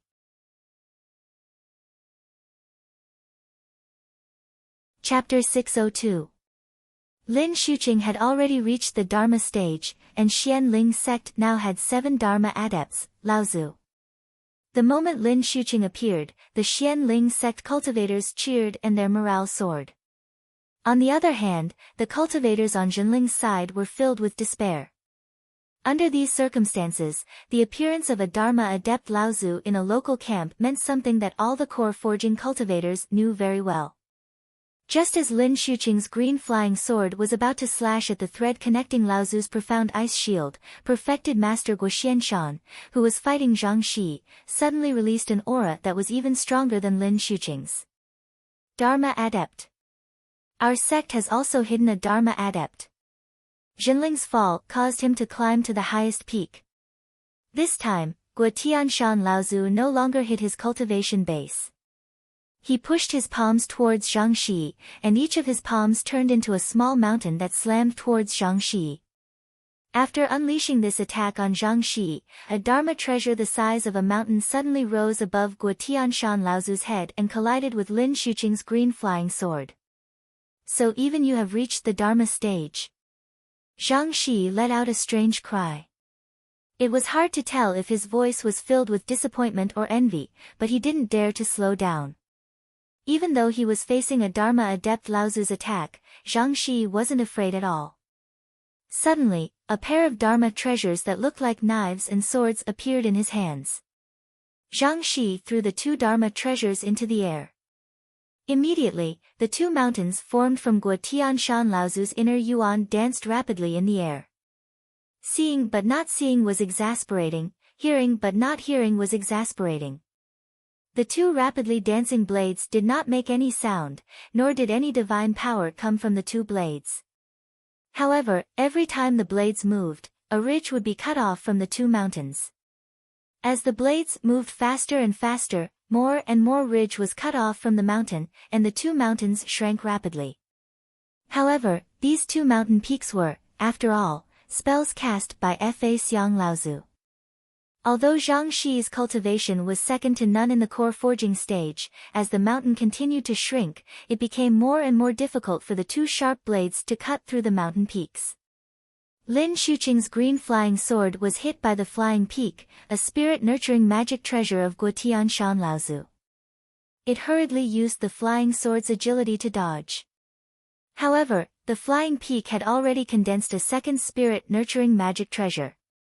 Although the green flying sword was also a spirit-nurturing magic treasure, before it could dodge, the flying peak, which was originally 1 foot tall, suddenly grew to 3 feet tall. A yellow light poured down from the flying peak, enveloping the green flying sword in one fell swoop. The green flying sword dashed left and right in the yellow light, but it couldn't break free from the flying peak. On the other side, Zhang Shi saw that he was about to be hit by the two mountains, but he suddenly put his hands together, and the two flying swords that were dancing in the air like gyroscopes suddenly merged together, turning into a sharp blade. The sharp blade shot out a blade light that was 180 feet long and 3 feet wide. Zhang Shi raised his hands high and slashed at the two mountains that were close at hand. The huge blade light in the sky also silently slashed down. Silently, one of the two mountains formed by Jin Yuan condensed Gen Earth essence was suddenly cut in half. Before the mountain fell into the sea, the Gen Earth essence dissipated in the air. The other mountain whistled down, but Zhang Shi didn't have time to recover enough Jin Yuan to slash out a second blade light. He suddenly let out a loud shout and quickly waved his hands twice. The sharp blade light once again slashed at the last mountain, but the power was not the same as the first one. Two large mountain ridges were cut down, but the mountain was only reduced by 1/3. The remaining mountain finally came crashing down on Zhang Shi's head. Zhang Shi's hands drew a semicircle in the air again. The two blades, which were originally joined together, separated and turned into a rapidly spinning cone, drilling towards the bottom of the falling mountain. Zhang Shi jumped up and followed the two light blades towards the falling mountain. The two blades quickly drilled a passage in the middle of the mountain, and Zhang Shi followed the light blades and drilled up the passage. With a loud bang, the mountain fell to the ground, but the top of the mountain was also broken by the two blades. Zhang Shi flew out of the mountain, his face covered in dust. At the same time, he coughed repeatedly. Obviously, although he had just resolved the blow of Gudian Mountain Laozu, he had paid a heavy price. However, without waiting for Zhang Shi to calm down, a shout sounded, and a talisman appeared on top of Zhang Shi's head. Suddenly, a clap of thunder sounded in the sky, and a lightning bolt as thick as a bucket suddenly fell down. Spiritual Master Xuanju, who had been commanding the cultivators of Jinling to defend against the enemy's attacks, had appeared on the battlefield at some point. It was obvious that he was going to beat the enemy when they were down. On the other side, Lin Shuqing Laozu, who had been acting as a surprise attack, had not expected that Jinling's side would also have a hidden Laozu. Now, it seemed that although Guo Tianshan Laozu had not reached the Dharma plane earlier than him, his strength was obviously higher than his. Caught off guard, Lin Shuqing's green flying sword was firmly locked in the air by Guo Tianshan's flying sword, unable to break free. Guo Tianshan Laozu had originally hidden his cultivation because he wanted to seriously injure one of the opponent's Dharma plane Laozu. This way, Jinling's siege on Frost Island would almost be easily resolved. However, after the battle with Zhang Shi, Guotianshan Laozu thought that even if he could not seriously injure one of the opponent's Laozu, as long as he could kill Zhang Shi, it would at least be a huge blow to the Blue Sea sect. However, Guotianshan Laozu and Jinling's side did not expect that Xianling sect also had a hidden Dharma plane Laozu, which completely messed up Jinling's original plan. When Lu Tianling Laozu's Dharma plane meeting was held, Lin Xuqing was only at the 8th level of the core forging realm and was about to step into the 9th level. At that time, Guotianshan and the others were already preparing to form a 7th level golden core. It had only been a few years, but Lin Xuqing had already advanced to the Dharma plane before Chu Xuancheng, Liang Xianfeng, and the others. Moreover, it seemed that he had advanced through the normal path of forming a 7th level golden core. He did not use any secret arts or external forces. Guotianshan Laozu immediately thought that this must be the Crystal Palace's support for Xianling sect. Then, he remembered that when Tianqin Laozu returned to Jinling, he brought news from the East Sea that Xianling sect had followed the Crystal Palace into the secret area of the Fallen Archipelago. He suddenly realized that this Lin Xuqing must have also entered the secret area and used the violent spirit energy there to trigger an opportunity to advance. However, judging from Lin Xuqing's current strength, he was only an ordinary 7th level golden core. After all, he did not have hundreds of years of accumulation like Guotianshan Laozu, so his strength was still slightly lower. Guotianshan Laozu held Lin Xuqing's flying sword in place and pressed down on the Feilai mountain. Obviously, he wanted to destroy this spirit-nurturing magic treasure. Lin Xuqing had been tricked by Guotianshan. At this moment, he could not care less about anything else. He stretched out his hand and shot out a green beam of light. With a loud bang, the Feilai mountain was hit by the green beam of light and shook. Even the yellow light that held the green flying sword in place was shaken.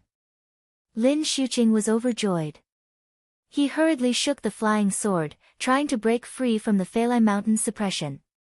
However, after Guotianshan Laozu had advanced to the Dharma plane, his Feilai mountain had once again formed a spirit-nurturing magic treasure.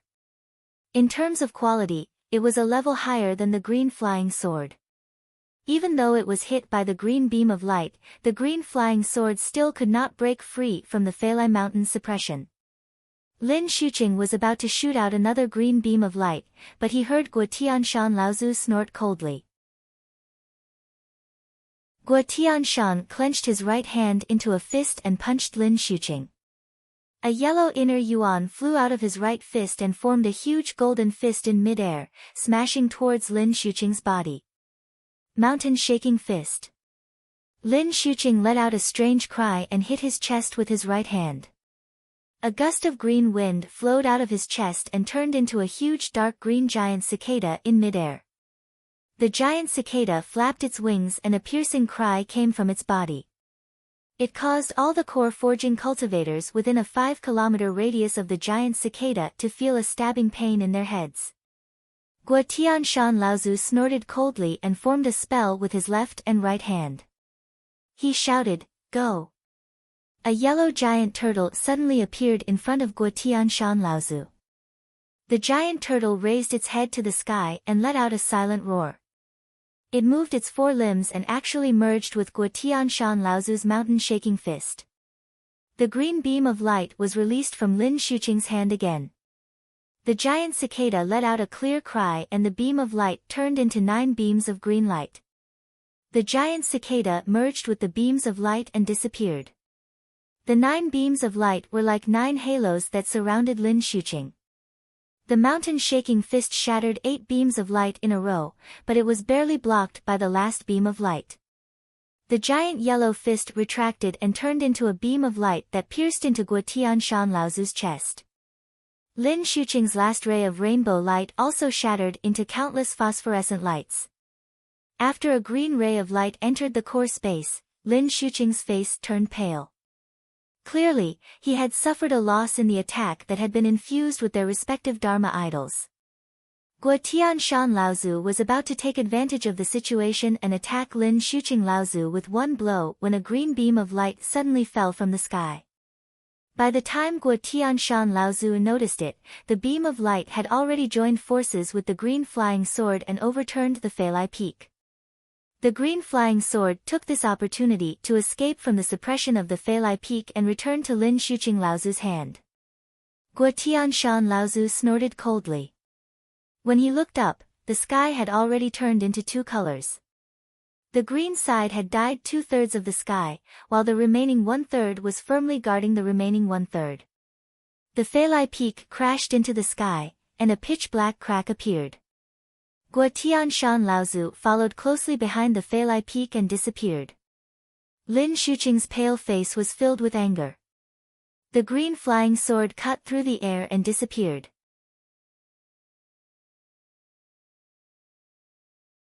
Chapter 603.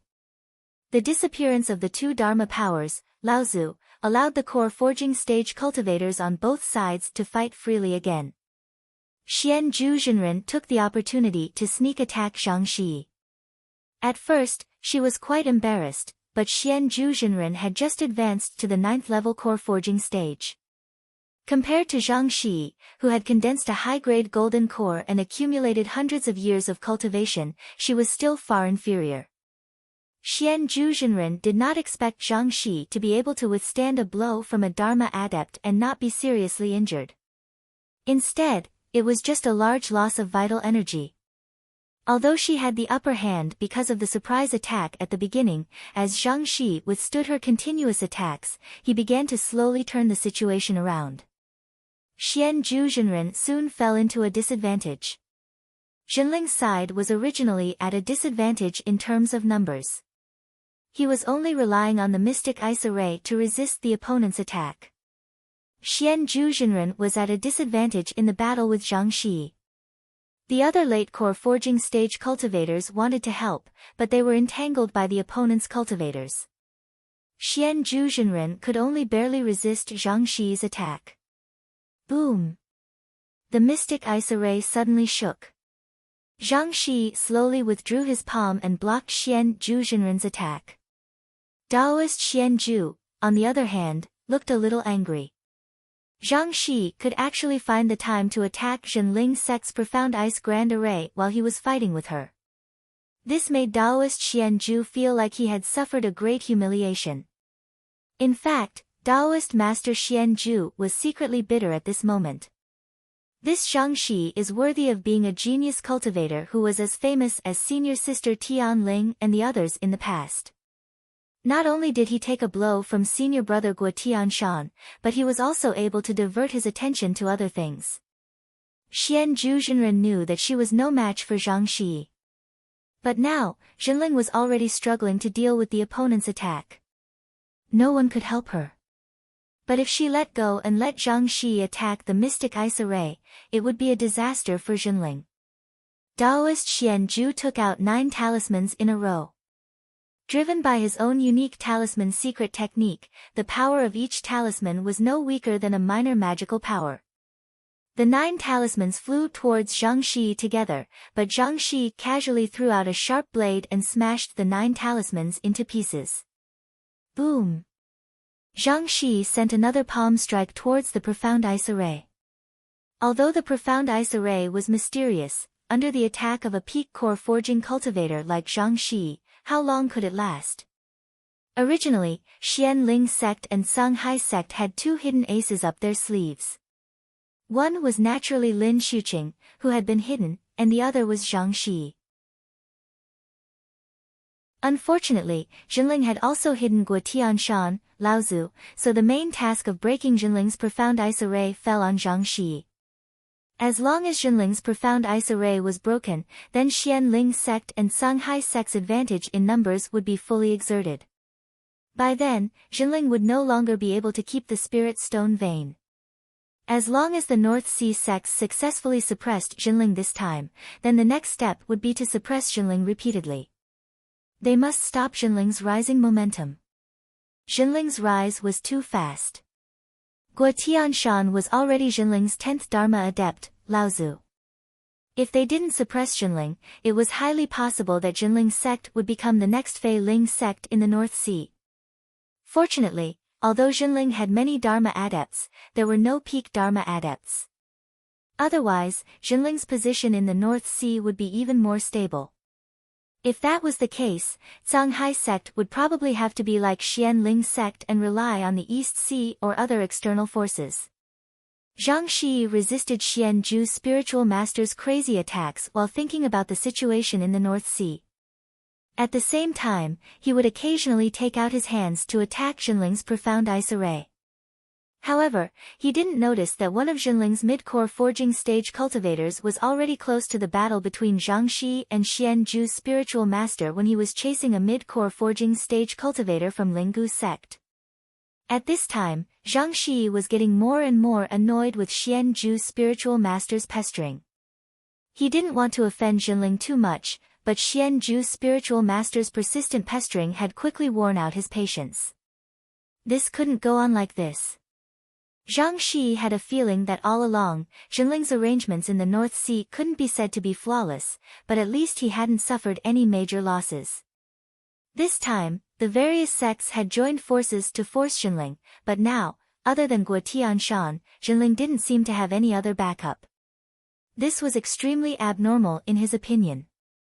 The ownership of a medium-sized spirit or vein, Jinling definitely wouldn't let it go so easily. He had to break the profound ice array as soon as possible, repel Jinling, occupy the spirit or vein, and make it a fait accompli. Otherwise, the various sects' joint action this time was very likely to be like drawing water with a bamboo basket. Zhang Shi's thoughts rose, and the gaze he looked at Xianju's spiritual master had an additional trace of ruthlessness. Xianju's spiritual master had been closely watching Zhang Shi's every move.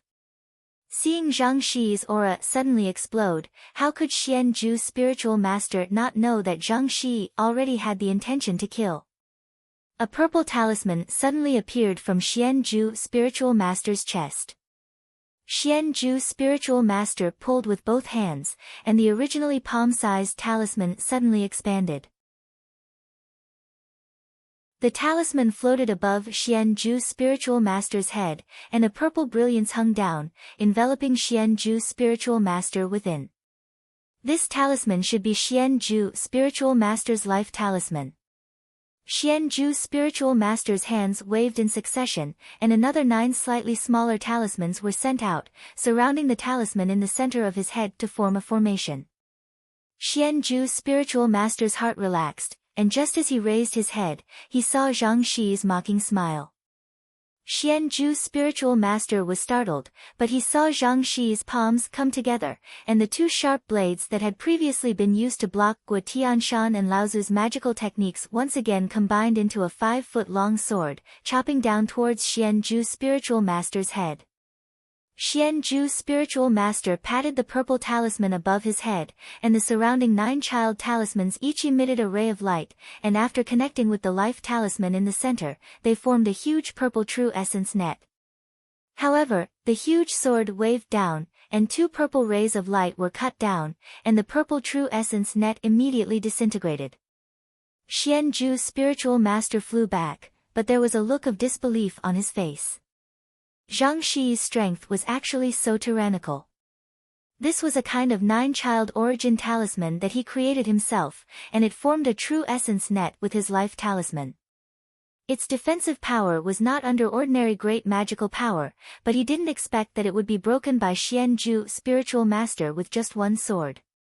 Zhang Shi was about to chase after him, but his face suddenly changed. His body didn't move forward, and instead retreated.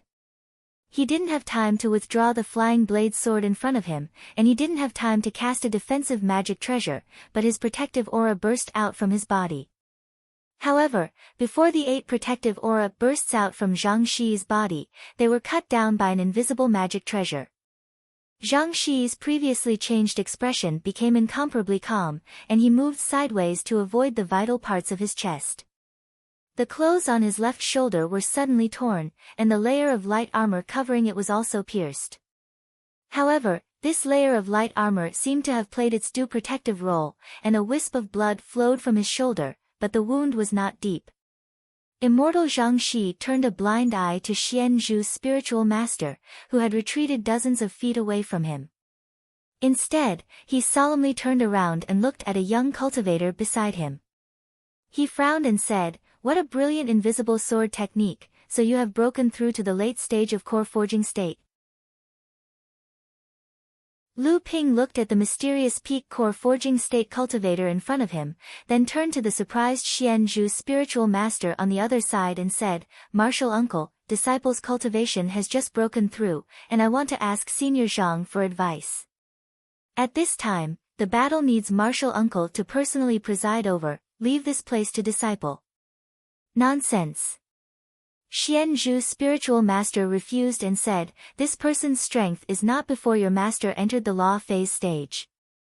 Although you hid your cultivation of the late stage of core forging state, but the day of advancement is still short, how can you be his opponent?" A blue light flashed in Lu Ping's eyes. He stretched out his hand and pointed to the void on the left. The golden scale sword turned into a golden light and slashed towards the void on the left. With a crisp sound, the golden scale sword flew back, and a sharp blade suddenly appeared in the void, swaying as if it had lost control. Ignoring the surprised look on Zhang Xi's face, Lu Ping continued to say to Xian Zhu, spiritual master, "Martial uncle, although Senior Zhang's strength is far superior to disciple, I am afraid it will not be easy to kill disciple. Although disciple is far inferior to Senior Zhang, it will be extremely difficult for Senior Zhang to make disciple stay." Xian Zhu's spiritual master still wanted to say something, but Zhang Xi coldly snorted and said, "In that case, neither of you will leave." At this time, Zhang Xi really wanted to kill. Needless to say, Xian Zhu's spiritual master, if he didn't kill him, he wouldn't be able to break Jinling's profound ice formation, and the appearance of Lu Ping made Zhang Xi even more afraid. This cultivator, who was still ranked first on the rookie list, was now at the late stage of core forging state. If it was an ordinary cultivator, it would be fine, but to be on the rookie list, there was a hard rule that a cultivator must not have cultivated for more than 100 years. A late-stage core forging state cultivator who was less than 100 years old, and through the exchange between the two of them, Zhang Xi had experienced the strong Jin Yuan contained in the nether water sword by Lu Ping. How could he have imagined that his foundation would be unstable because his cultivation rose too fast? This child cannot be left alive. In time, this person will become another Jiang Tianlin. No, he will be a greater threat than Jiang Tianlin. The sharp-edged giant sword suddenly separated in mid-air again. Zhang Xi pushed Xian Zhu's spiritual master with one hand and twisted his other hand toward Lu Ping. The two sharp blades formed two sharp blade storms, one for Xian Zhu's spiritual master and the other for Lu Ping. Zhang Xi's two sharp blades were very strange. When they were separated, each sharp blade was a spiritual magic treasure condensed with 6 treasured restrictions. Once they were combined, their power was no different from a spiritual magic treasure. This made Lu Ping think of a magic treasure that he had relied on when he had just advanced to the core forging state, the ice and fire rings. Unfortunately, the refining method of this magic treasure should be a secret of the Crystal Palace.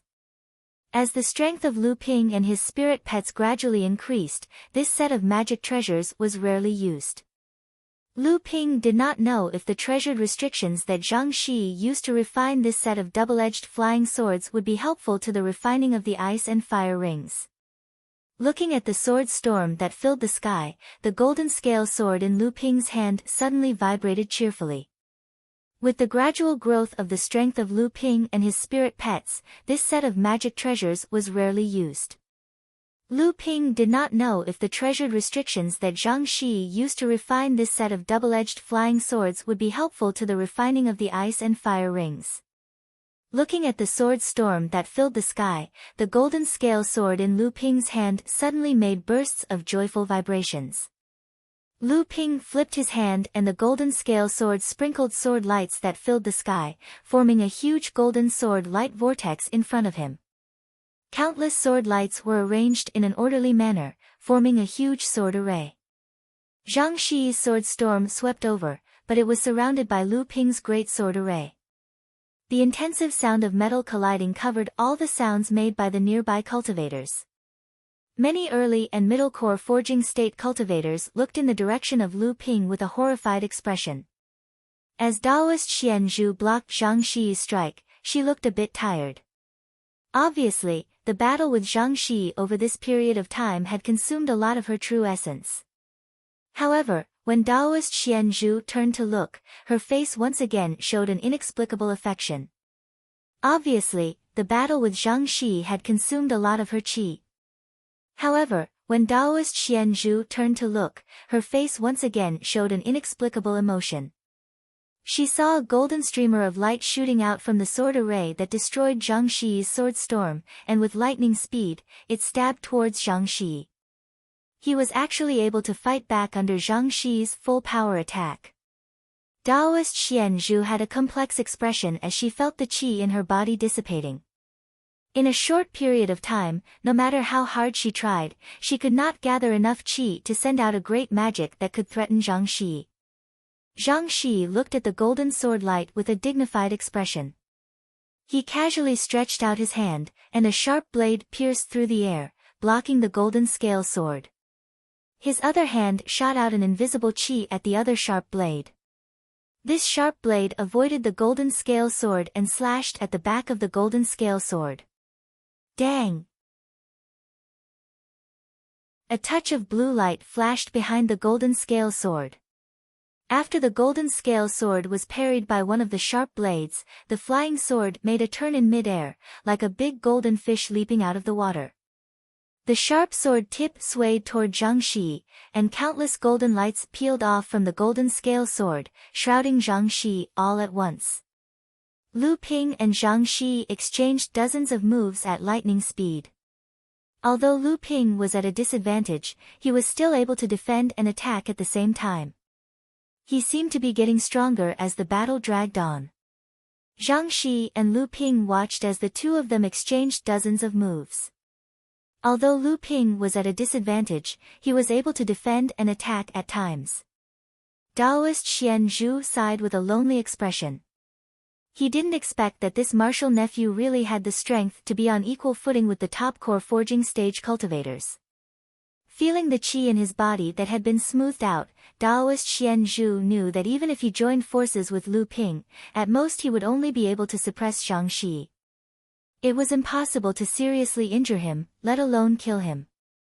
At this time, Jinling's defense of the profound ice array was repeatedly in danger.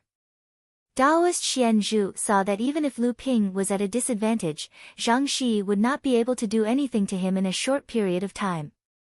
Daoist Xian Zhu returned to the profound ice array and commanded the cultivators on Jinling's side to resist the attacks of the cultivators of the various sections.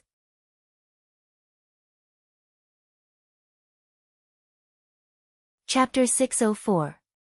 The Battle of Frost Island was destined to make the two famous in the North Sea cultivation world. One was naturally Jinling's third-generation disciple, number 1 on the North Sea rookie ranking, and the proud disciple of Jinling's first sect master, Lu Tianling Laozu, Pill Master Spiritual Master Lu Xianping. During the Great Battle of Frost Island, this spiritual master had used his sealed cultivation at the 6th level of the core forging realm to defeat Xian Ling Sect's genius sword cultivator, Ouyang Weijian, who was ranked 2nd on the rookie ranking with the Great River Flow's East sword art.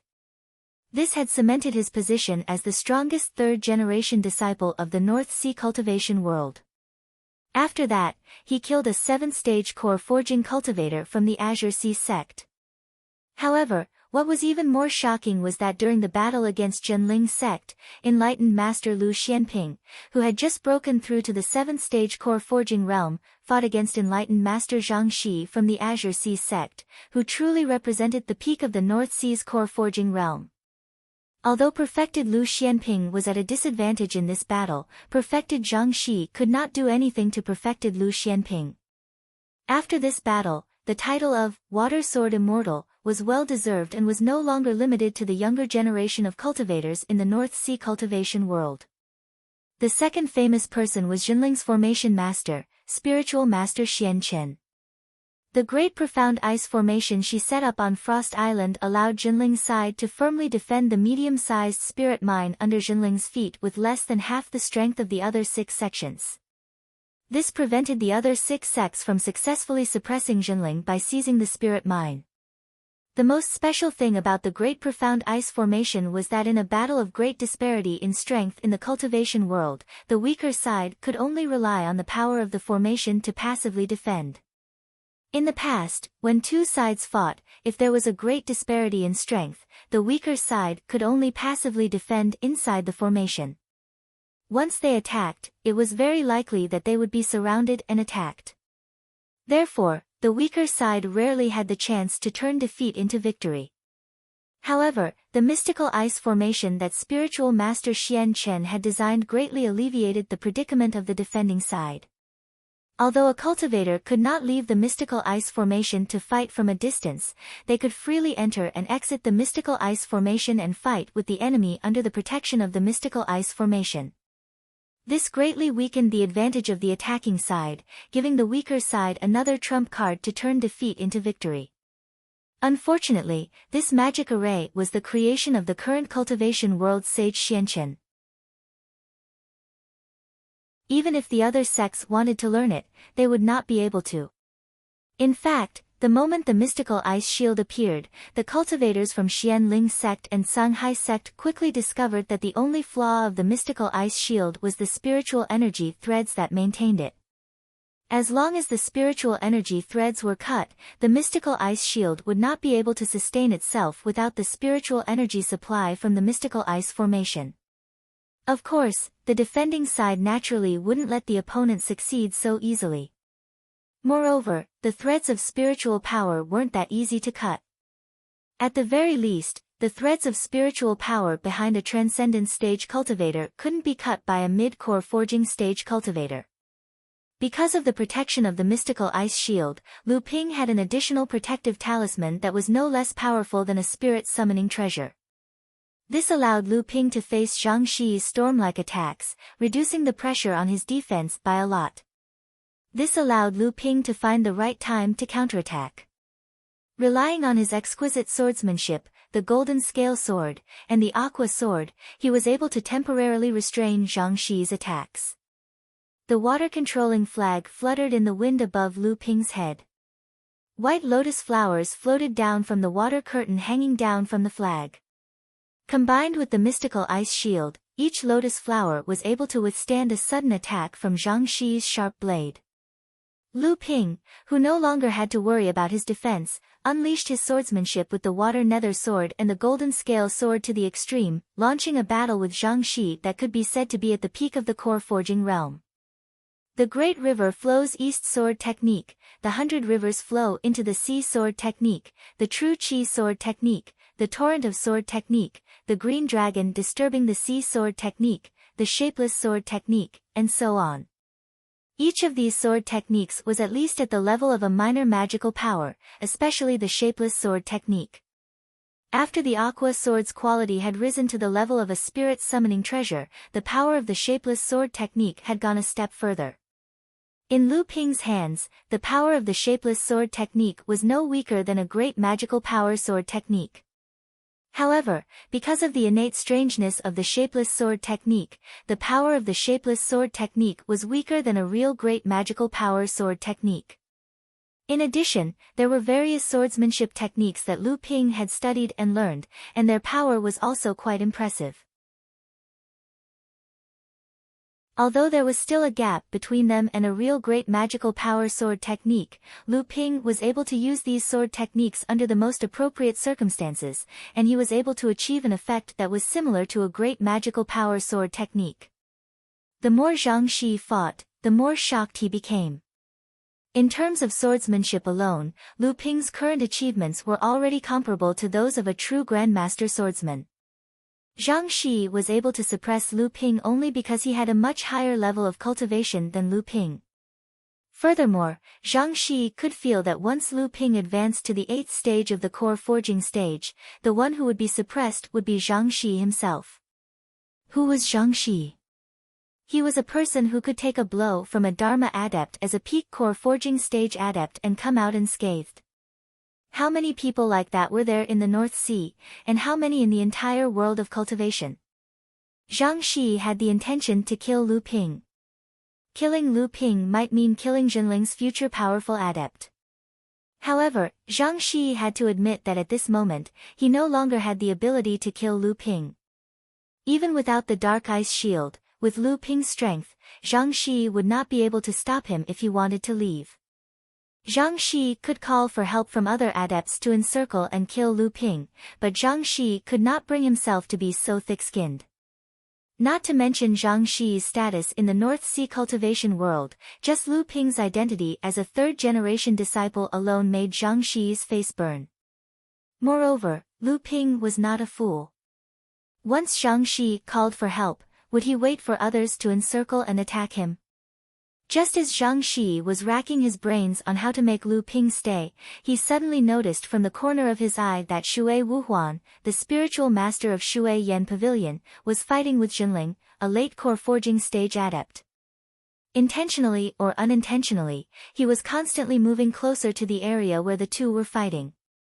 Ever since the battle between Lu Ping and Zhang Shi, although the spiritual energy storm caused by their battle couldn't affect the other cultivators like Transcendence cultivators, the power of their sword techniques still caused some weaker cultivators to hide far away, leaving the battlefield between Zhang Shi and Lu Ping completely empty. Zhang Shi's heart moved and he suddenly remembered a rumor from decades ago in the cultivation world. It was said that when Lu Tianling had just become a Transcendence cultivator, he once took revenge for his disciple, Lu Xianping, and destroyed a great ability that Shui Wuhuan had painstakingly cultivated. Finding Lu Tianling for revenge, Shui Wuhuan naturally didn't even think about it. At this moment, Shui Wuhuan was taking advantage of the chaotic battle to get closer and closer to the battlefield. Her goal was naturally self-evident. Zhang Shi was just worrying about how to use others to surround and kill Lu Ping, so seeing Shui Wuhuan like this was exactly what he wanted. Looking at Lu Ping who was focused on attacking him, Zhang Shi pulled himself together and threw himself into the battle with Lu Ping with all his strength. He had to attract all of his attention, only then would Shui Wuhuan have the chance to succeed in her sneak attack. Ever since Shui Wuhuan's great ability was destroyed by Lu Tianling, her cultivation foundation had been greatly damaged. In these past few years, Shui Wuhuan's cultivation could be said to have stagnated. She had been working hard to repair her foundation, hoping that there would be a chance for her to enter the Transcendence stage in the future. Shui Wuhuan's hatred towards Jinling could be said to be unforgettable. This time, when all the sects of Frost Island joined forces to encircle and kill Jinling, Shui Wuhuan didn't care that her cultivation hadn't fully recovered and insisted on following her sect's Misty Laozu to Frost Island. She wanted to take the opportunity to kill a few cultivators of Jinling and also vent the resentment in her heart. However, she didn't expect that the person who had almost destroyed her cultivation all those years ago had also come to Frost Island. Ever since she discovered Lu Ping, Shui Wuhuan deliberately hid her figure to prevent Lu Ping from noticing her. However, what shocked Shui Wuhuan was that in just a few decades, Lu Ping's cultivation had already reached a level that left Shui Wuhuan dumbfounded.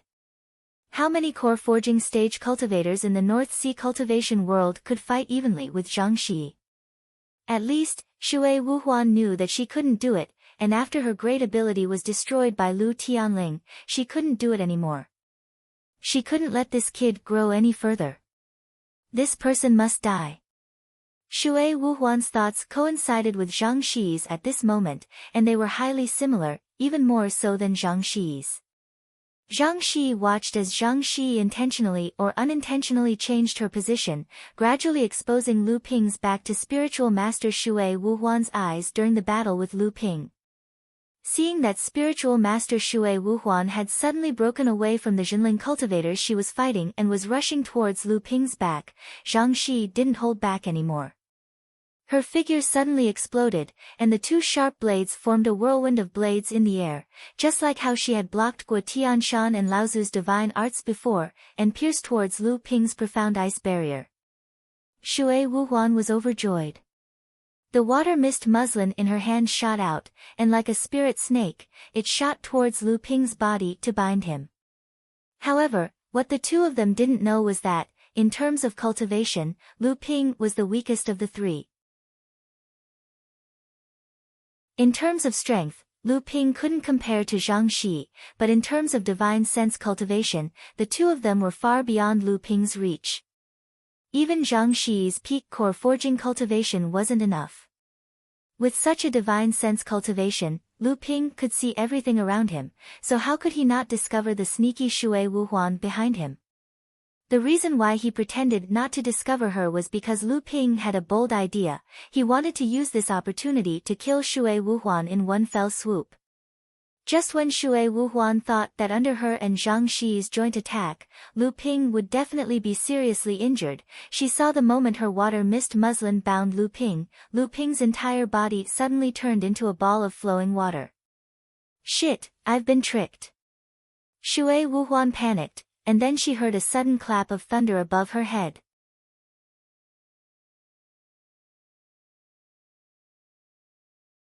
Chapter 605. The art of sea deception was able to fool the vengeful and weakened Shui Wuhuan, but it couldn't fool Zhang Xi. Just as Lu Ping moved his body, Zhang Xi's blade storm slashed towards an empty place in the void. The golden scale sword abruptly appeared in the void, and Zhang Xi activated the great divine ability of the sword art of 100 rivers into the sea. The entire void turned into a golden sea, and layers of golden sparks rose in the sky to meet Zhang Xi's sharp blade storm. The sound of popping rose one after another, attracting the attention of all the core forging cultivators within a radius of several miles. However, after Zhang Xi's blade storm fused with the two blades, it had risen to the level of a spirit-nurturing magic treasure. Although the golden scale sword had reached the peak of the spirit-nurturing magic treasure, it was still only condensed with 6 treasured restrictions. In addition, Lu Ping's strength was slightly weaker than Zhang Xi's, so Lu Ping's sword art great divine ability was broken by the blade storm. Even so, Zhang Xi's blade storm was still weakened by a lot. However, at this time, Lu Ping didn't care about Zhang Xi's weakened blade storm. Instead, he pointed one hand to the sky and the other to the ground, muttering an incantation. Suddenly, a deafening clap of thunder resounded in the sky. At the same time, Shui Wuhuan's Shui Yensha had just stirred up the water statue left behind by Lu Ping. Her shocked expression was awakened by the sudden clap of thunder in the sky. When she looked up, her face was covered with a layer of panic.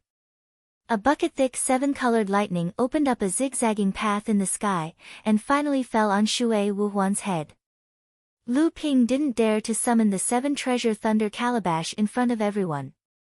However, after the 7-treasure thunder calabash had condensed 3 spirit-nurturing magic treasures, although Lu Ping didn't have time to use the corresponding natural treasures to enhance the 7-treasure thunder calabash's power, the power of the 7 treasures thunder calabash's 7 thunder fusion magic treasures was much more tyrannical than ordinary great divine abilities.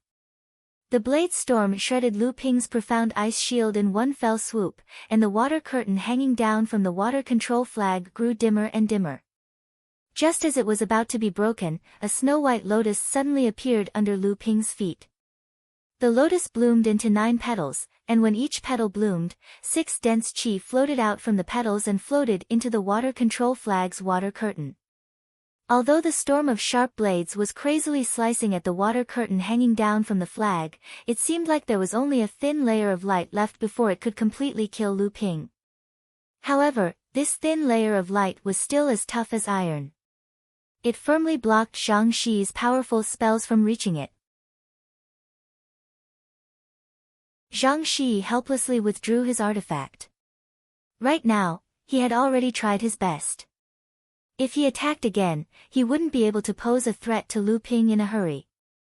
He could only look at spiritual master Shui Wuhuan below with a slightly regretful expression, and just happened to hear spiritual master Shui Wuhuan's great divine ability scream spread across the entire Frost Island. Spiritual master Shui Wuhuan, who couldn't withdraw his natal artifact in time, was suddenly covered by a layer of green mist. The moment the green mist formed, it turned into a 5 feet thick layer of solid ice on top of spiritual master Shui Wuhuan's head. Lu Ping's expression changed. This layer of green mist was obviously a kind of ice fiend that had been formed for more than 3,000 to 5,000 years. This kind of ice fiend was of a much higher quality than the profound ice fiend that Lu Ping had obtained on Frost Island. It was just right for Lu Ping to use to condense the Seven Thunder Treasure's calabash to advance his spirit channeling artifact. However, the solid ice formed by this layer of ice fiend was far from being able to withstand the Seven Thunder fusion art of the Seven Thunder Treasure's calabash.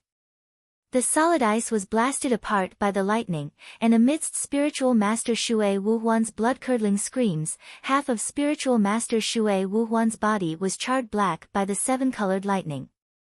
However, this degree of injury was still far from being able to kill Shui Wuhuan. Although Shui Wuhuan's body was already heavily injured, his consciousness was still intact. The light beneath his feet continuously flickered as he attempted to flee towards the Water Mist Pavilion's camp. At this moment, Zhang Shi couldn't just watch as Lu Ping died. His twin blades struck out once again, attacking towards the left and right of Lu Ping with the intention of stopping Lu Ping from intercepting Shui Wuhuan. However, a small boat suddenly appeared beneath Lu Ping's feet. The small boat flashed across the sky and disappeared. While Zhang Shi was still in a daze, his twin blades struck empty air. Ocean crossing boat. Isn't this the flying artifact that Jinling Heavenly Phenomenon Laozu used back then? How did it end up in his hands? Zhang Shi muttered to himself. A bad premonition seemed to be growing clearer and clearer in his mind. Seeing that she was getting closer and closer to the Water Mist Pavilion's camp, Shui Wuhuan had long since lost all thoughts of vengeance. At this moment, there was only a single thought in her mind, and that was to escape. She had to escape with her life first. Seeing the Water Mist Pavilion's cultivators rushing over to receive her, Shui Wuhuan's heart was instantly filled with the joy of survival. However, at this moment, before her pitch-black face that no longer listened to her orders revealed even the slightest twitch, she saw the gazes of the Water Mist Pavilion's senior and junior sisters suddenly filled with shock and fury. There were even a few of them who shouted out furiously. This is, Daoist Shui Wuhuan instantly came to a realization. When he raised his head with great difficulty, he saw a large silver jade seal descending from the sky. At the bottom of the large seal, the two words, landslide, were inscribed. The desire to survive caused Daoist Shui Wuhuan to erupt with the last of his potential. He raised his hands upwards, and the true essence in his entire body flowed in the opposite direction. The half of his body that had long since been charred continuously disintegrated into black powder, while the other half of his body that was still in good condition had blood continuously bursting from the surface of his skin. However, at this moment, landslide was no longer an ordinary magic treasure. Instead, it was a spiritual magic treasure that had condensed two spiritual treasure restrictions. Even though the heavily injured Daoist Shui Wuhuan had reversed his true essence, it was still like a mantis trying to stop a chariot. The iron seal that descended with a loud rumble smashed Daoist Shui Wuhuan into a pile of meat paste. A famous Water Mist Pavilion's 8th layer core forging stage cultivator had fallen just like that. Landslide flew backwards, turned into the size of a palm, and fell into the hands of Lu Ping, who had just rushed over. The Water Mist Pavilion's cultivators were riled up, and surrounded Lu Ping. Lu Ping was startled. At this time, he had just gone through a series of battles. Although he had plotted against Shui Wuhuan during his battle with Zhang Shi to take advantage of him, Lu Ping's spirit was still somewhat exhausted. It wasn't that Lu Ping's true essence was insufficient. After successively refining a portion of Profound Essence Heavy Water and 2 portions of 10,000 Wonder Jade Nectar, and advancing to the late stage of Core Forging stage, the density of the true essence in Lu Ping's body could only be described as inhuman. Although this battle was fierce, it was still too far away from exhausting his true essence. It was just that this kind of mental exhaustion caused Lu Ping to have a feeling of weariness for the battle. Therefore, before the Water Mist Pavilion could surround him, Lu Ping had already jumped out of the encirclement and returned to the Profound Ice Array. Lu Ping turned to look at Zhang Shi, who was on the other side. He was somewhat baffled as to why Zhang Shi would allow him to return to the Profound Ice Array without making a move to intercept him. However, Lu Ping's attention was immediately attracted by Jinling's situation behind the profound ice array.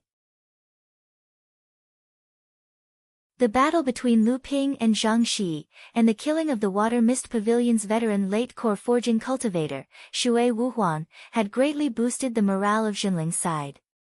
When Lu Ping returned to the profound ice array, Xian Zhu, Xian Hui, Zhang Xianbei, Xian Yu, and Li Xuanru, the 5 third-generation disciples who had just advanced to the late core forging realm, rushed out of the profound ice array under the leadership of Daoist Xian Zhu. They blocked all the Water Mist Pavilion cultivators who had chased after Lu Ping outside the profound ice array. In fact, this time, Jinling's third-generation disciples and Lu Ping had advanced to the late core forging realm. This was an achievement that all the sects in the North Sea were envious of. Other than Jinling, although Xian Ling's sect and the other sects had also participated in the Fantasy Spirit Cities auction, their harvest was far inferior to Jinling's. According to Jinling's understanding, even with the help of Xian Ling's sect and the Crystal Palace, only 3 third-generation disciples had advanced to the late core forging realm this time. This was far from being comparable to Jinling's. Other than Lu Ping, these 5 people had also performed quite well in this battle on Frost Island. They were able to contend against some of the second-generation disciples who were at the late core forging realm from other sections. However, the attention that these 5 people had originally attracted was completely stolen by Lu Ping. However, Lu Ping's brilliance was unable to cover up the fact that Jinling was at a complete disadvantage and could only defend passively.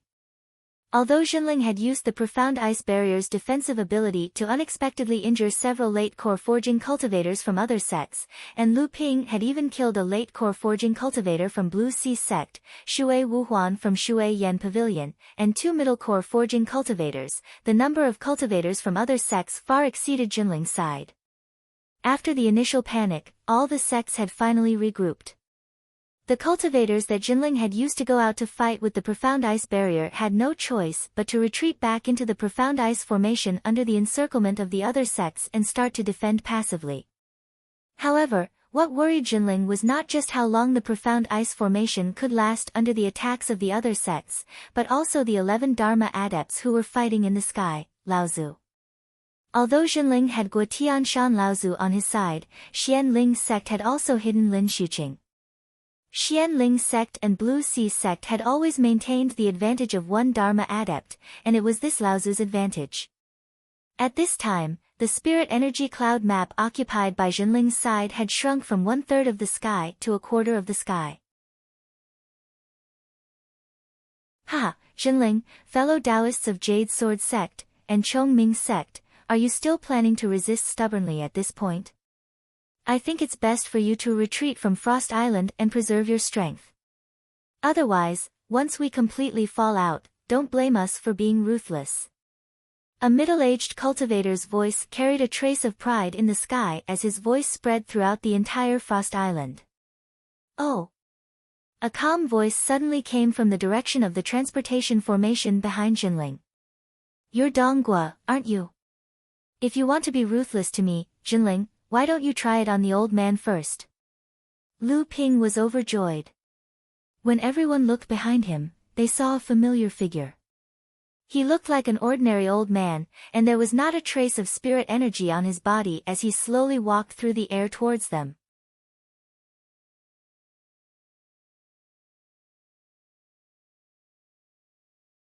Chapter 606. Donghua, if you want to be cruel to me, Jinling, why don't you try it on the old man now? The old man floated down from the sky. There was not a single trace of spiritual energy around him, as if he was just an ordinary person. However, when the old man appeared, not only was there not a trace of spiritual energy around him, even the spiritual energy storm that had been stirred up by the hundreds of cultivators on Frost Island gradually calmed down. Celestial Phenomenon Laozu. It's Celestial Phenomenon Laozu. He's back from the East Sea. This is bad. Xian Ling sect and Songhai sect are in for it this time. The arrival of Celestial Phenomenon Laozu made the cultivators of Jinling overjoyed, and the cultivators of Chong Ming sect and Yujian sect also relaxed. On the side of the Songhai sect, Zhang Shi looked at the old man in the sky, whose sleeves were fluttering in the wind. His expression was unusually ugly. A late Dharma adept. Celestial phenomenon has actually successfully passed the tribulation of the mid-Dharma stage and become a great adept. He's the second great adept in the North Sea. With the 10 Dharma adepts of Jinling, which sect in the North Sea can still take him down? Celestial phenomenon. Laozu waved his sleeves, and the sky was instantly filled with the sound of wind and thunder. The 2 clouds of spiritual energy that had covered the sky instantly dissipated, and the 11 Dharma adepts in the sky slowly descended from the sky in 2 camps. Tianjiang Laozu, Tianlu Laozu, and Guo Tianshan Laozu saw that it was celestial phenomenon Laozu, but their expressions did not change. It was obvious that they already knew that celestial phenomenon Laozu would appear. Sanming Laozu and Tongjian Laozu, on the other hand, were full of surprise. They looked at each other and saw a trace of joy in each other's eyes. Jinling was now like the sun in the sky in the North Sea. Now that celestial phenomenon Laozu had advanced to the late Dharma stage, Jinling was undoubtedly the #1 sect in the North Sea. This time, Chongming sect and Yujian sect stood on Jinling's side without hesitation.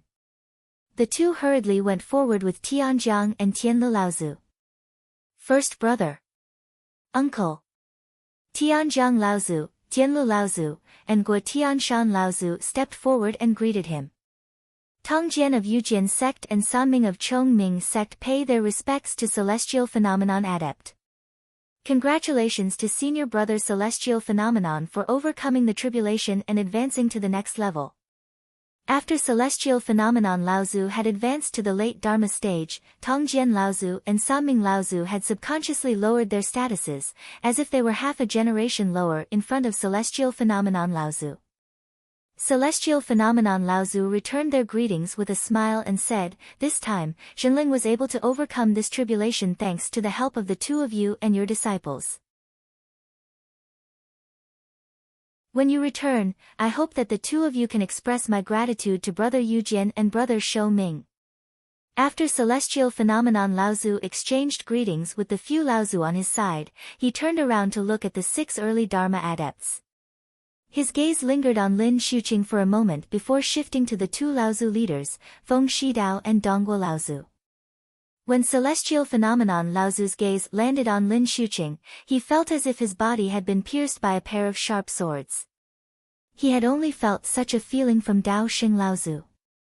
After Celestial Phenomenon Laozu's gaze moved away from him, Lin Xuqing could vaguely feel that his back was already soaked in cold sweat. Celestial Phenomenon Laozu's arrival seemed to have instantly become the center of attention of the entire Frost Island. Even Dongguo Laozu, Feng Shidao, and the rest did not dare to act rashly in front of him.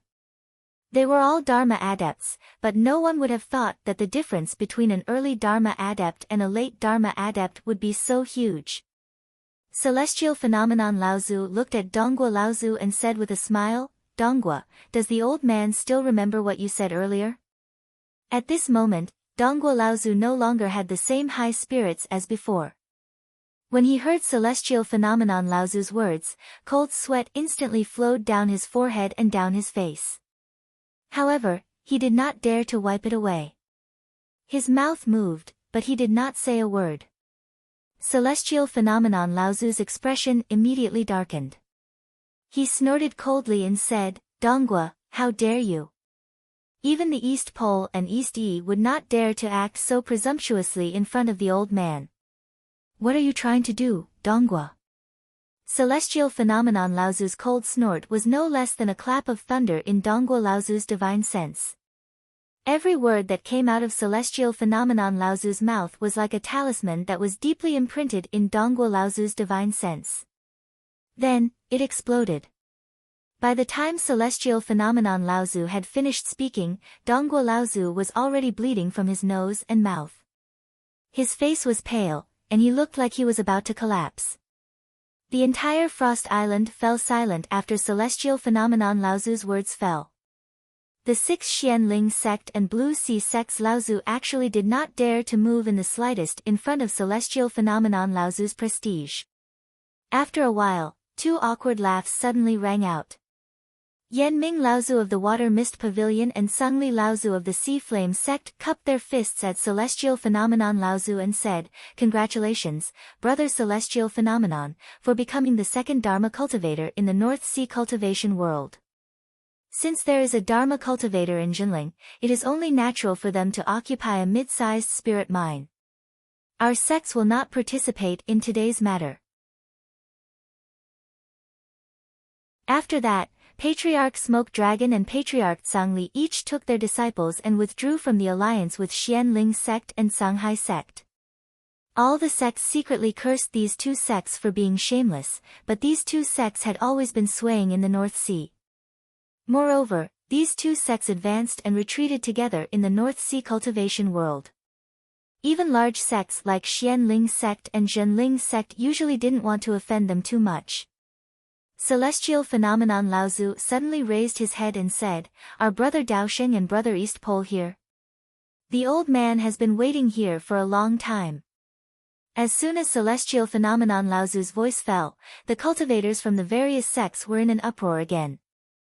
Among them, when the Xianling sect cultivators heard that their Dharma cultivators had arrived, their faces instantly lit up with joy. The Blue Sea sect cultivators also looked much better. At first, the cultivators on Jinling's side were a little restless, but when they saw Celestial Phenomenon Laozu standing there calmly, the cultivators on Jinling's side quickly calmed down and followed Celestial Phenomenon Laozu's gaze to the rear of Xianling sect and Blue Sea sect's camp. Daosheng Laozu and East Pole Laozu's faces were a little unsightly. This time, the two sects had meticulously laid out a plan to contain more than half of Jinling's forces in the North Sea, but they never expected that Celestial Phenomenon would overcome the lightning tribulation in the East Sea, suddenly appearing at the critical moment when Jinling was about to be forced to submit.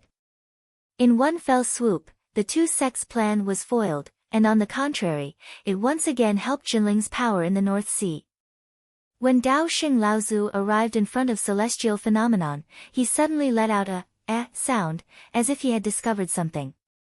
After which, he looked at Celestial Phenomenon in front of him strangely and said coldly, "At this time, I'm afraid that Tian Fan and Tian Shui are about to arrive. This time, since your sect has the upper hand, we will admit defeat." East Pole Laozu saw that Daosheng Laozu had a strange look on his face, and he was stunned for a moment. After which, he seemed to have discovered something, and looked at Dongguo Laozu, who had been injured by Celestial Phenomenon Laozu. He thought to himself that this time, junior brother Dongguo's advancement to the mid-Dharma stage might have to be delayed once again. Fortunately, Celestial Phenomenon also had his reservations and did not injure junior brother Dongguo's foundation. Otherwise, even if the Blue Sea sect became the spearhead of the other sects, they would still make Jinling pay the price. Although that was the case, when East Pole Laozu saw Dongguo Laozu's pitiful appearance, he was still secretly shocked. The means of a late Dharma adept was indeed hard to predict.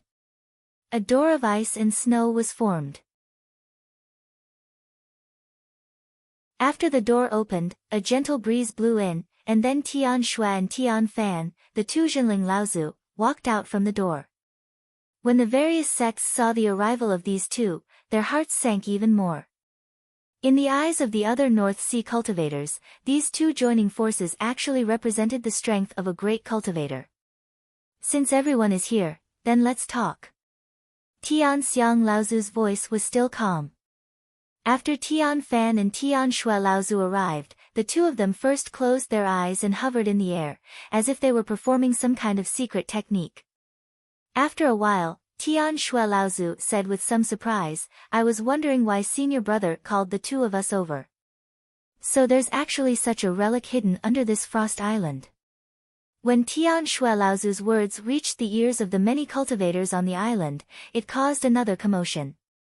Even Tian Lu Laozu, Dongguo Laozu, and the others revealed surprised expressions. Lu Ping stood among the Jinling cultivators.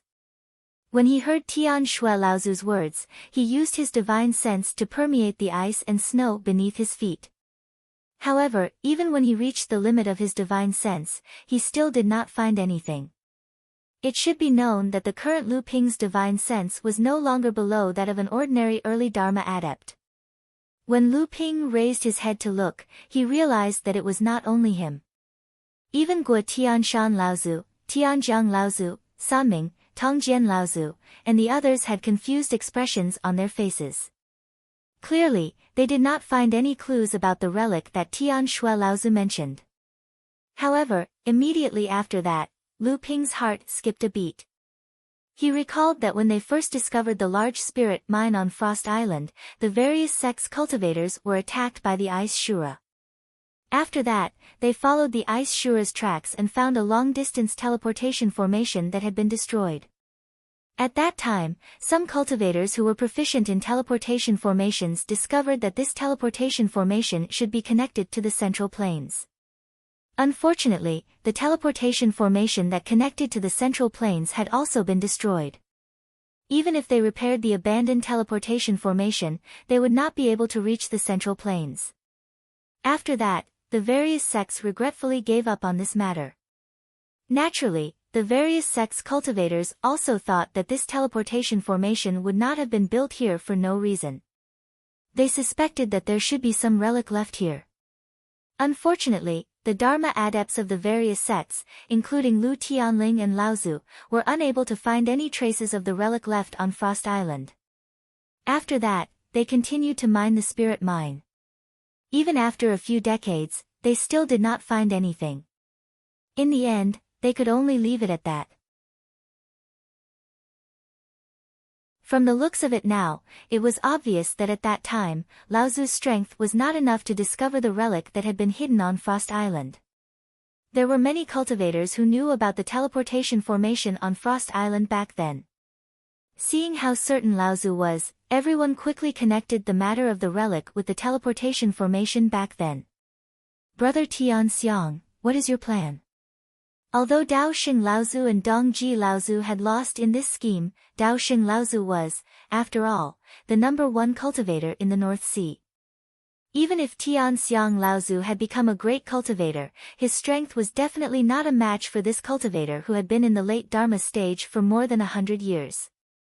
At that moment, after exchanging glances with Dongji Laozu, Dao Xing Laozu stepped forward to negotiate with Tian Xiang Laozu. Tian Xiang Laozu smiled slightly and said, "This medium spirit mine is recorded under Zhenling's name. Previously, it has already been approved by the Haiyan sect and the Shuiyan Pavilion. I believe the two of you have no objections."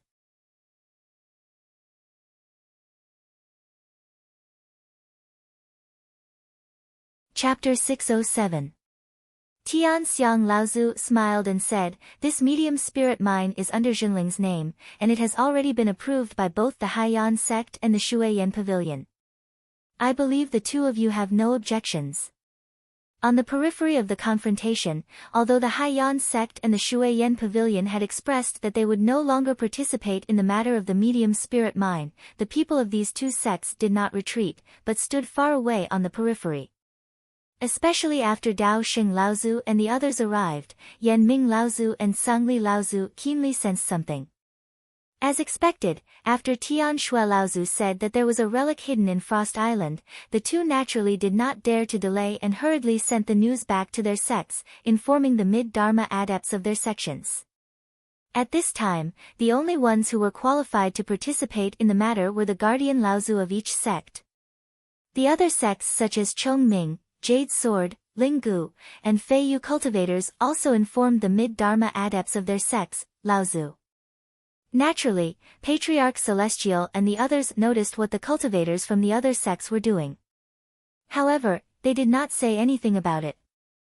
Instead, they used the Water Mist Pavilion and Ocean Flame sect as shields to occupy the mid-sized spirit mine first.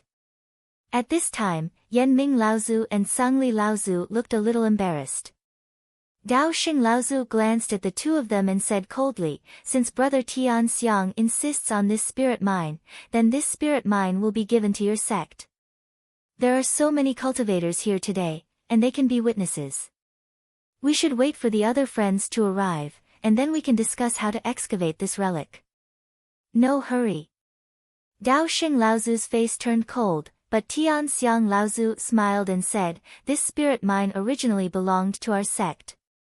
It was your sect who was jealous and joined forces with other sects to snatch it. Now that your sect has failed, how can you say that it will be given to us? Brother Daoxing, are you muddle-headed?" Daoxing Laozu said coldly, "Then what does Brother Tian Xiang mean? Could it be that your sect wants compensation from us? Brother Tianxiang, do you really think that no one in the North Sea can deal with your sect?" Daoxing Laozu deliberately said this, but it made Yan Ming Laozu and Sangli Laozu, who originally planned to stay out of this matter, change their expressions. Both of them looked at Tian Xiang Laozu with bright eyes, waiting for his answer. Tian Xiang Laozu looked at the Ocean Flame Sect and Water Mist Pavilion in the distance, and said unhurriedly, "Brother Daoxing, you think too much.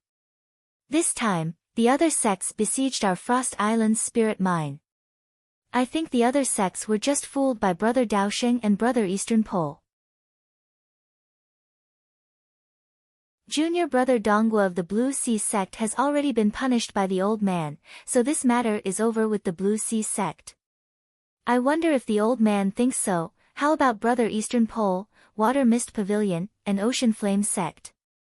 Daoxing Laozu's expression changed, but before he could say anything, another 2 doors opened in the void in the sky, and 2 voices came from the doors, saying, "Brother Tian Xiang is right, the matter of Water Mist Pavilion and Ocean Flame Sect working together with Jinling on Frost Island is over." Daoxing Laozu's expression changed, and before he could say anything, 2 mid-Dharma adepts walked out of the door.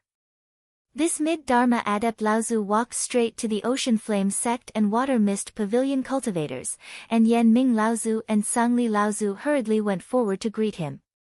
Tian Xiang Laozu was obviously trying to drive a wedge between the 2 sects, but these 2 sects had always been seeking benefits. Previously, they had only allied with Xian Ling Sect and Blue Sea Sect because of the benefits promised by the 2 sections. Now that they could not get any benefits, and they might even offend the powerful Jinling, they naturally had to quickly draw a clear line between Xian Ling Sect and Blue Sea Sect. At this time, East Pole Laozu spoke, "So it's Sister Yenyu from Water Mist Pavilion and Brother Tsang Chi from Ocean Flame Sect, nice to meet you." After greeting the 2 mid-Dharma adepts, East Pole Laozu turned a blind eye to Daoxing Laozu's piercing gaze, and turned to Tian Xiang Laozu, saying, "Since Brother Tian Xiang no longer wants to pursue the matter of the spirit mine, then the Blue Sea Sect will also write off the injury of Brother Donghua from our sect."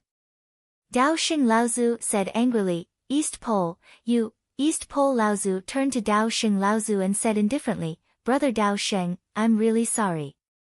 After all, our Blue Sea Sect has just merged, and it's really not good to make too many enemies.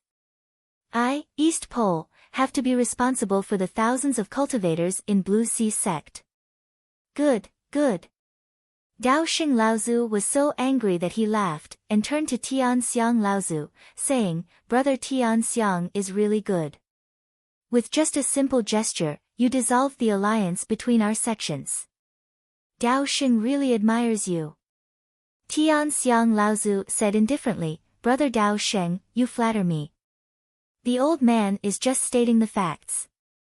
But speaking of your sect, this time, Jinling, would like to talk about the loss that Brother Daoxing has suffered."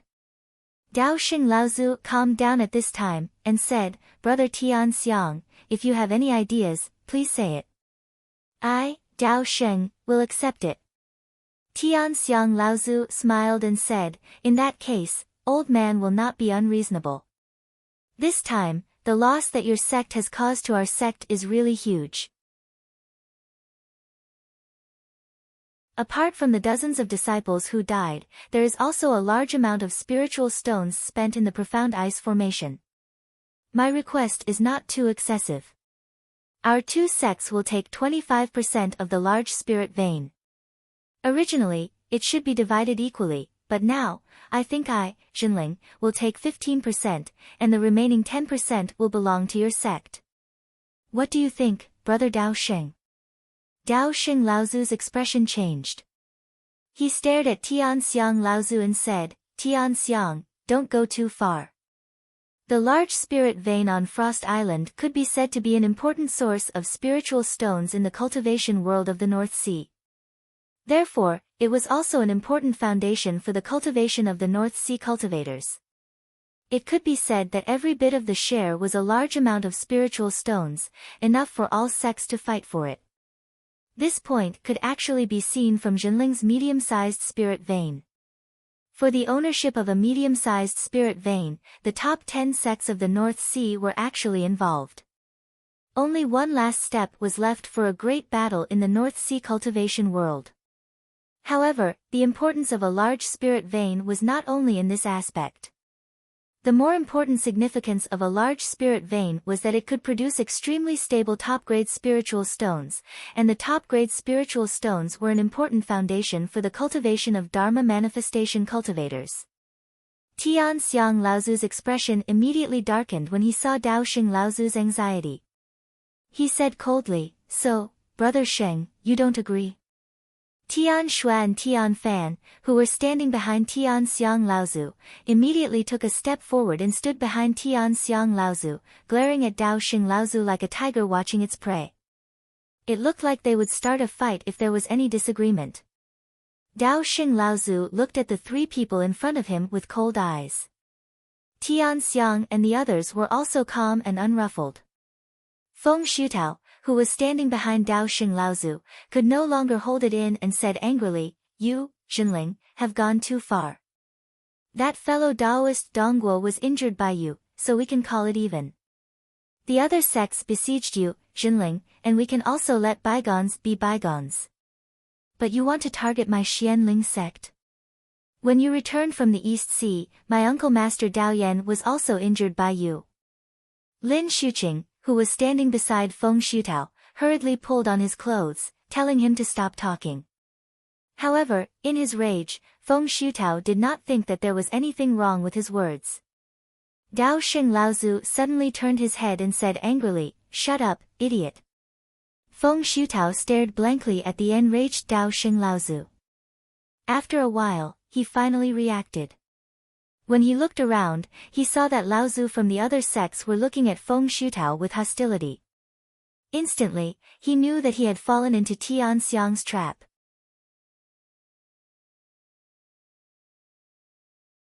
Lu Ping looked at Feng Shutao, this Laozu, with amusement. Jinling had used his own strength to force the North Sea sects to clean up their own mess. His goal was to isolate Xianling's sect from the other sects in the North Sea. It could be said that this had caused some of the cultivators from the other sects to sympathize with Xianling's sect, making it difficult for Jinling to control the situation.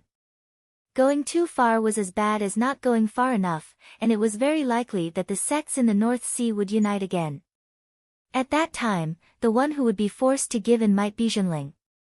However, to everyone's surprise, Feng Shutao had no filter on his mouth. Not only did he put Xianling's sect in the position of the victim, he also treated the other sects as if they were betraying their allies and adding insult to injury. How could the other sects not be angry? Before Feng Shutao could feel regret in his heart, East Pole Laozu said indifferently, "Brother Dao Sheng, does this martial nephew Feng Shutao mean the same thing as your sect?" Shui Yan Pavilion's Yenyu Laozu and Ocean Flame sect's Zhangqi Laozu didn't look too good either. The cultivators from the other sects looked at Xianling's sect in a different light. How could the situation in the surroundings escape Dao Xing Laozu's eyes? Laozu sighed inwardly. Suddenly, he felt unusually tired both physically and mentally. He turned around and looked at the smiling Tian Xiang Laozu and said, "Very well, we will do as Brother Tian Xiang says. From now on, Xianling's sect will only take 10% of the spirit stone mine on Frost Island. The remaining 15% will go to your sect." Feng Shutao looked very anxious. He wanted to say something but was stopped by Lin Xuqing who was next to him. Although the other sects were envious of Jinling, they felt much better when they thought about Xianling's sect's share being reduced. Especially Zhanghai sect's East Pole Laozu. After Zhanghai sect and Zhanglang sect merged, Zhanghai sect's share of the large spirit stone mine had increased to 10%. East Pole Laozu had long been ambitious. Although he didn't manage to drag Jinling down, at least Xian Ling's sect was weakened this time. As for Jinling, from East Pole Laozu's point of view, the moment Tian Xiang Laozu appeared, Zhanghai sect would have no hope of catching up to Jinling for at least 100 or 200 years. Then, with Jinling's strength, it was only natural that he would occupy such a large share of the spirit stone mine. Lu Ping saw all this and couldn't help but sigh in his heart. Everything in the cultivation world was based on strength. When you were weak, others bullied you. When you were strong, they joined forces with others to suppress you. When you were strong, they abandoned their allies to please you. When Jinling suppressed Xian Ling's sect at this moment, the other sects obviously felt that it was reasonable. This was the logic of the strong accepted by the weak. Those who fell behind would be beaten. This was the truth of the weak. It was because the strong always had the right to bully the weak, and this right was perfectly normal in the eyes of the weak.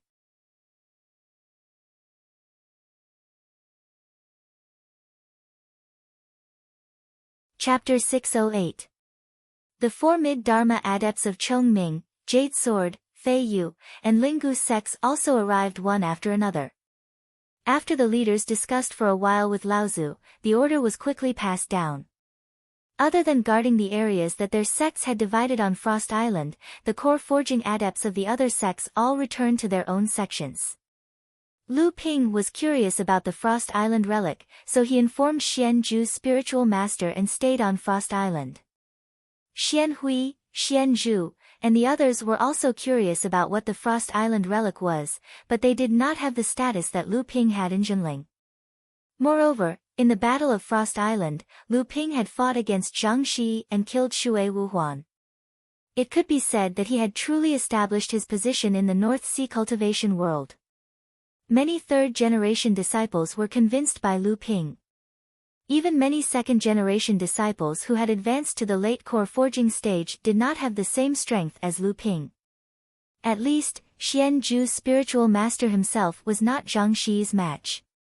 Not long after, a huge restrictive formation rose in the sky above the battlefield where everyone had fought, completely enveloping the entire area.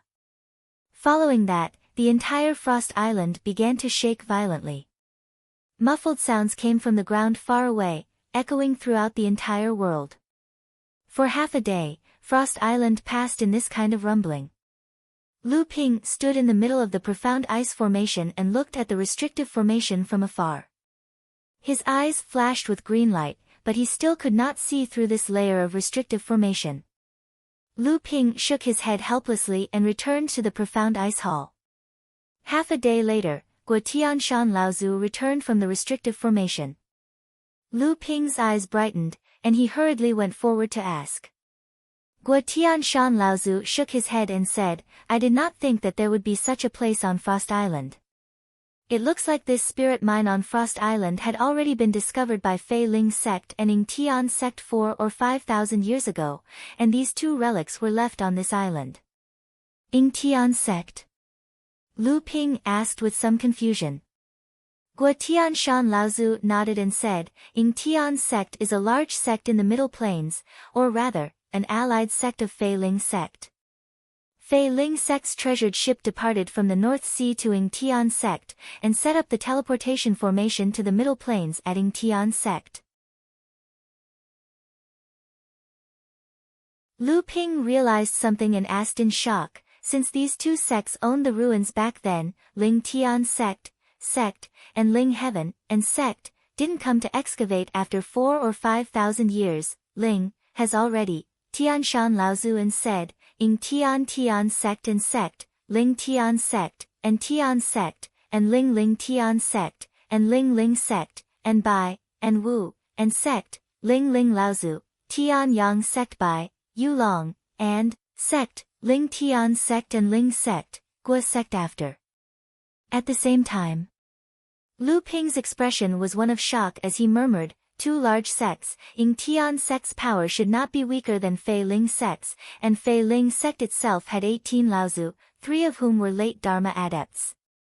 With the combined power of these two sects, even a large sect like the Crystal Palace would not dare to act rashly. What kind of power could destroy these two large sects at the same time? Guo Tianshan Laozu shook his head and said, after Fei Ling's sect was destroyed, the North Sea cultivation world was basically cut off from the Middle Plains. I do not know how Ying Tian's sect was destroyed, but the destruction of Fei Ling's sect was not the work of one sect or sect. Almost all the sects in the North Sea participated in the destruction of Fei Ling's sect. I do not know if there were any forces in the East Sea and the South Sea that participated, but from the way the old man sees it, without the intervention of external forces, how could the sects in the North Sea be a match for Fei Ling's sect?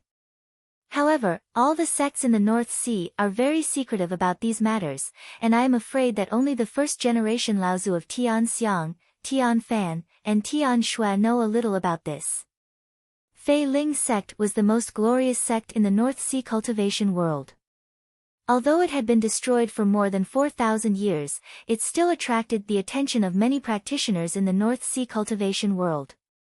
Lu Ping had also tried to find the reason for the destruction of Fei Ling's sect, but there were too many different opinions about the reason for the destruction of Fei Ling's sect, and Lu Ping could not tell which was true and which was false.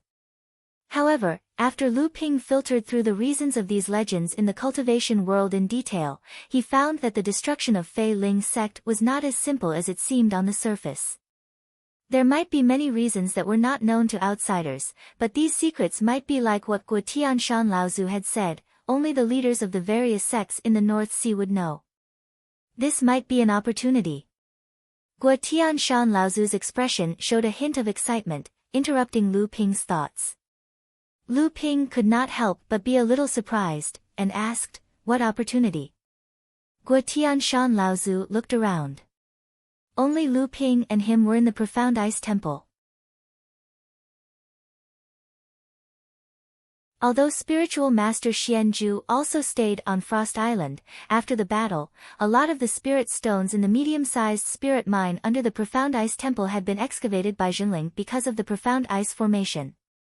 Spiritual master Xianzhu and a few core forging cultivators were now in the underground spirit mine, supervising the repair of the spirit mine by Jinling's disciples. Before Fei Ling's sect was annihilated, they activated their sect's mountain sealing formation and sank Fei Ling Mountain to the bottom of the sea for thousands of years. Although the sects in the North Sea know where Fei Ling Mountain sank, many cultivators have tried to reopen it for thousands of years, but to no avail. They could only send some early blood condensation disciples there every 500 years to collect some spirit herbs and excavate the cave abodes of Fei Ling's sect's core forging cultivators. Lu Ping's heart skipped a beat, and he could not help but ask, Martial Uncle, are you saying that Ying Tian's sect did the same? Guo Tianshan Laozu nodded his head confidently, that must be the case. It is rumored that Fei Ling's sect and Ying Tian's sect are equally strong. Although Ying Tian's sect is located in the North Ice Plains, it is still connected to the Middle Earth's cultivation world. Their strength is actually stronger than Fei Ling's sect. Since Fei Ling's sect was able to activate the mountain sealing formation at the last moment, then Ying Tian's sect must have a way to conceal their sect's location, causing the cultivators from the other sects to be in vain. Lu Ping nodded his head thoughtfully. He had to admit that Guo Tianshan Laozu's guess was reasonable.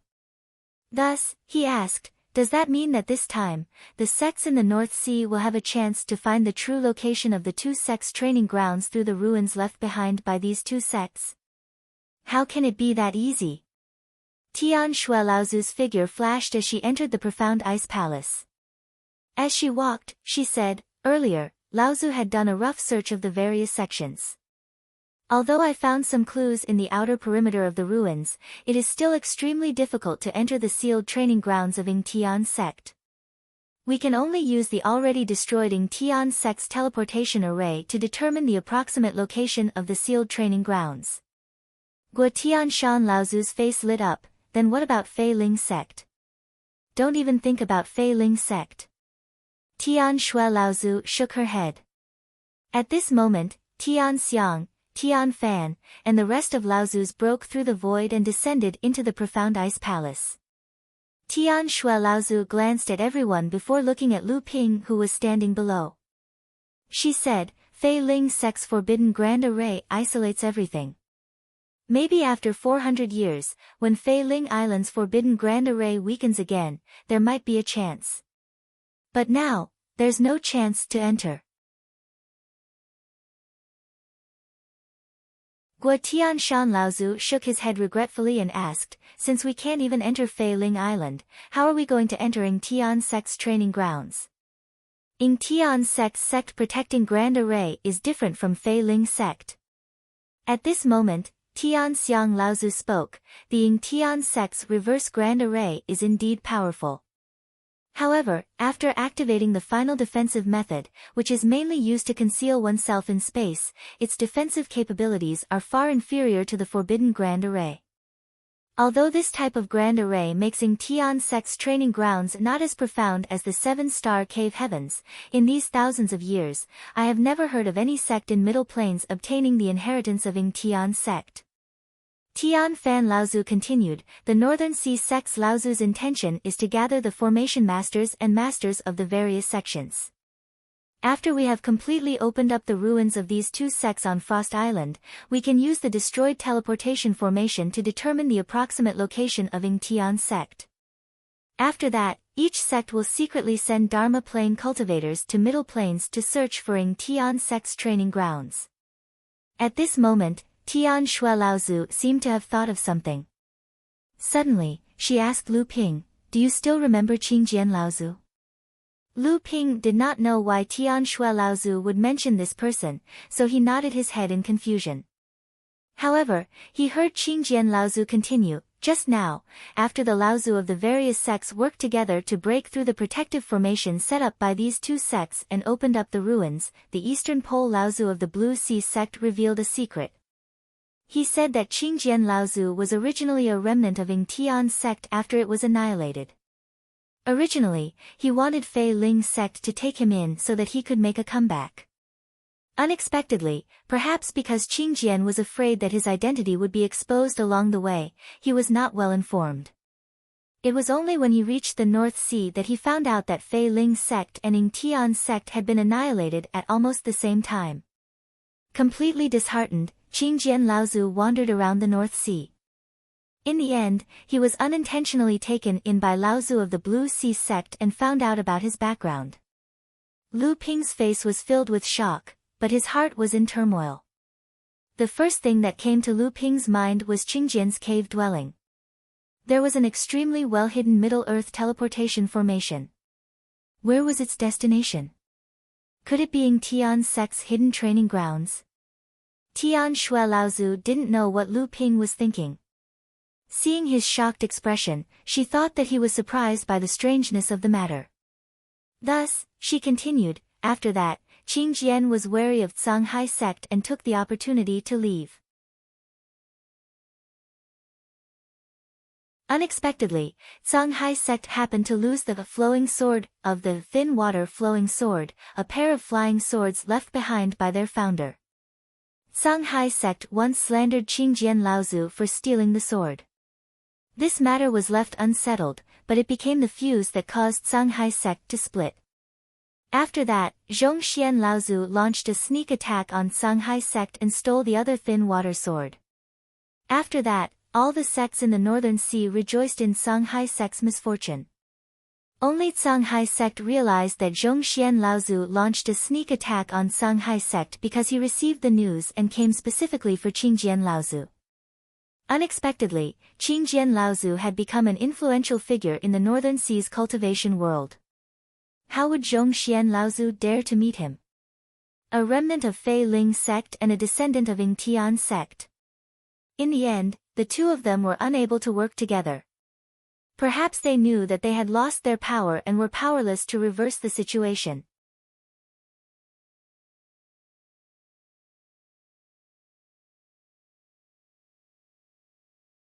Chapter 609. Lu Ping thought for a moment and said, Laozu, can this disciple go to the outer perimeter of the ruins to take a look? This disciple is very curious about the items left behind by the two large sets. Tian Shui Laozu giggled and said, I think you are just pretending to look at the ruins. You are just trying to fish in troubled waters. Lu Ping smiled embarrassedly. He really did have such a plan. After Debao advanced to the core forging realm, his talent had been strengthened. Although Lu Ping didn't know what level Debao's spiritual seeking talent had reached, it was still good to be able to pick up some Transcendence Realm items that Laozu didn't like. Tian Shui Laozu saw Lu Ping's embarrassed expression and laughed again. Brat, don't even think about it. Not to mention that the sect's Laozu have already made an agreement to keep this matter a secret. Only Transcendence Realm cultivators from the sects are allowed to enter. Even if we let you in, what ability do you have to pick up our leftovers? Lu Ping smiled embarrassedly and didn't say anything else. At this time, Tianlu Laozu suddenly laughed and said, however, there is still a place where you can be of use. Lu Ping looked at Tianlu Laozu in astonishment, only to see Tianlu Laozu saying, there are actually 4 mid-sized spiritual veins hidden in the ruins. In these thousands of years, there are quite a number of spiritual herbs that have matured. Especially in this special environment, there are quite a number of ice attribute spiritual herbs that are growing and blooming. It would be a pity to directly pluck them. I wonder if your group of amethyst bees are with you. Old man, you can take them and use them. The various Laozu looked at the amethyst bee king in astonishment. The amethyst bee king was only a foot in size.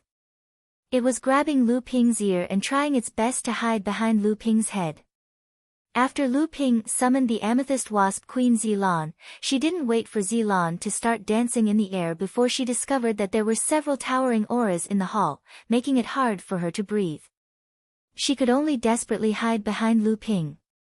Fornax Laozu was surprised at first, and then he was pleasantly surprised. He said anxiously, This is the amethyst bee king. A core forging stage amethyst bee king. Tian Shui Laozu looked at Tianlu Laozu in astonishment. Smiling, she said, Junior brother Tianlu, you can be considered as one of the most knowledgeable alchemists in the Northern Sea. Why are you so excited about a mere shape-shifted demon cultivator? Tianlu Laozu assessed his own emotions and said, Senior sister, you don't know this. Since ancient times, there have been many cultivators who have tamed the amethyst bee king. However, the number of cultivators who have been able to cultivate the queen bee into a shape-shifted demon cultivator in the past tens of thousands of years is less than a handful. Oh, Tian Shui Laozu blinked and asked, could it be that this amethyst bee king that has transformed has something special about it? It actually made you, an alchemist grandmaster, so excited?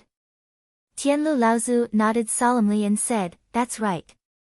All these years, the number of Dharma stage elixirs consumed by this senior brother, senior sister, and martial nephews has increased a lot. Firstly, it's because of our sect's painstaking efforts over the years. That girl, Tian Qin, has also brought back quite a lot from Phantom City. Secondly, it's because of the amethyst royal jelly in this kid's hands that the success rate of Dharma stage elixirs has increased a lot. Tian Xiang Laozu also laughed and teased, this old man has also heard of this matter, but I heard more about junior brother Tianlu complaining that this kid is stingy, using the amethyst royal jelly in his hands to extort a lot of spirit herbs and elixir recipes from your hands. Tianlu Laozu looked at Lu Ping angrily, causing Lu Ping to feel a little embarrassed. Tianlu Laozu continued, that's right. However, because the amethyst royal jelly is only at the blood condensation stage, although it's rare, it can only increase the success rate of Dharma stage elixirs by 10%. However, the amethyst royal jelly brewed by the core forging stage queen bee can at most increase the success rate of Dharma stage elixirs by 20%. As soon as Tianlu Laozu finished speaking, other than Tian Xiang Laozu, the other Laozu in the Mystic Ice Temple gasped. Even Lu Ping didn't know that the core forging stage queen bee's royal jelly could have such an effect. The spiritual herbs required to concoct Dharma stage elixirs were already scarce. In addition to the low success rate, most of the Dharma stage cultivators in the cultivation world were in a state where elixirs were scarce. This was also why the amethyst royal jelly, which could increase the success rate of Dharma stage elixirs by 10%, was known as the holy elixir in the cultivation world. This time, when Laozu heard that the core forging stage queen bee could brew royal jelly with a success rate of 20%, it was enough to make all of the Laozu go crazy. The few Laozu's gazes towards the amethyst queen bee on Lu Ping's shoulder became even brighter. The amethyst queen bee, who was previously no longer afraid after being comforted by Lu Ping, was suddenly frightened. Her eyes were tearing up, and her small hands grabbed Lu Ping's ears even tighter, causing Lu Ping to grimace in pain. At this moment, Tian Shui Laozu seemed to have thought of something. Stretching out her hand, she opened up a spatial rift. After rummaging through it for a moment, an exquisite jade essence bottle appeared in her hand. Tianlu Laozu looked at the jade essence bottle in Tian Shui Laozu's hand, and his eyes lit up. Clear spirit pill?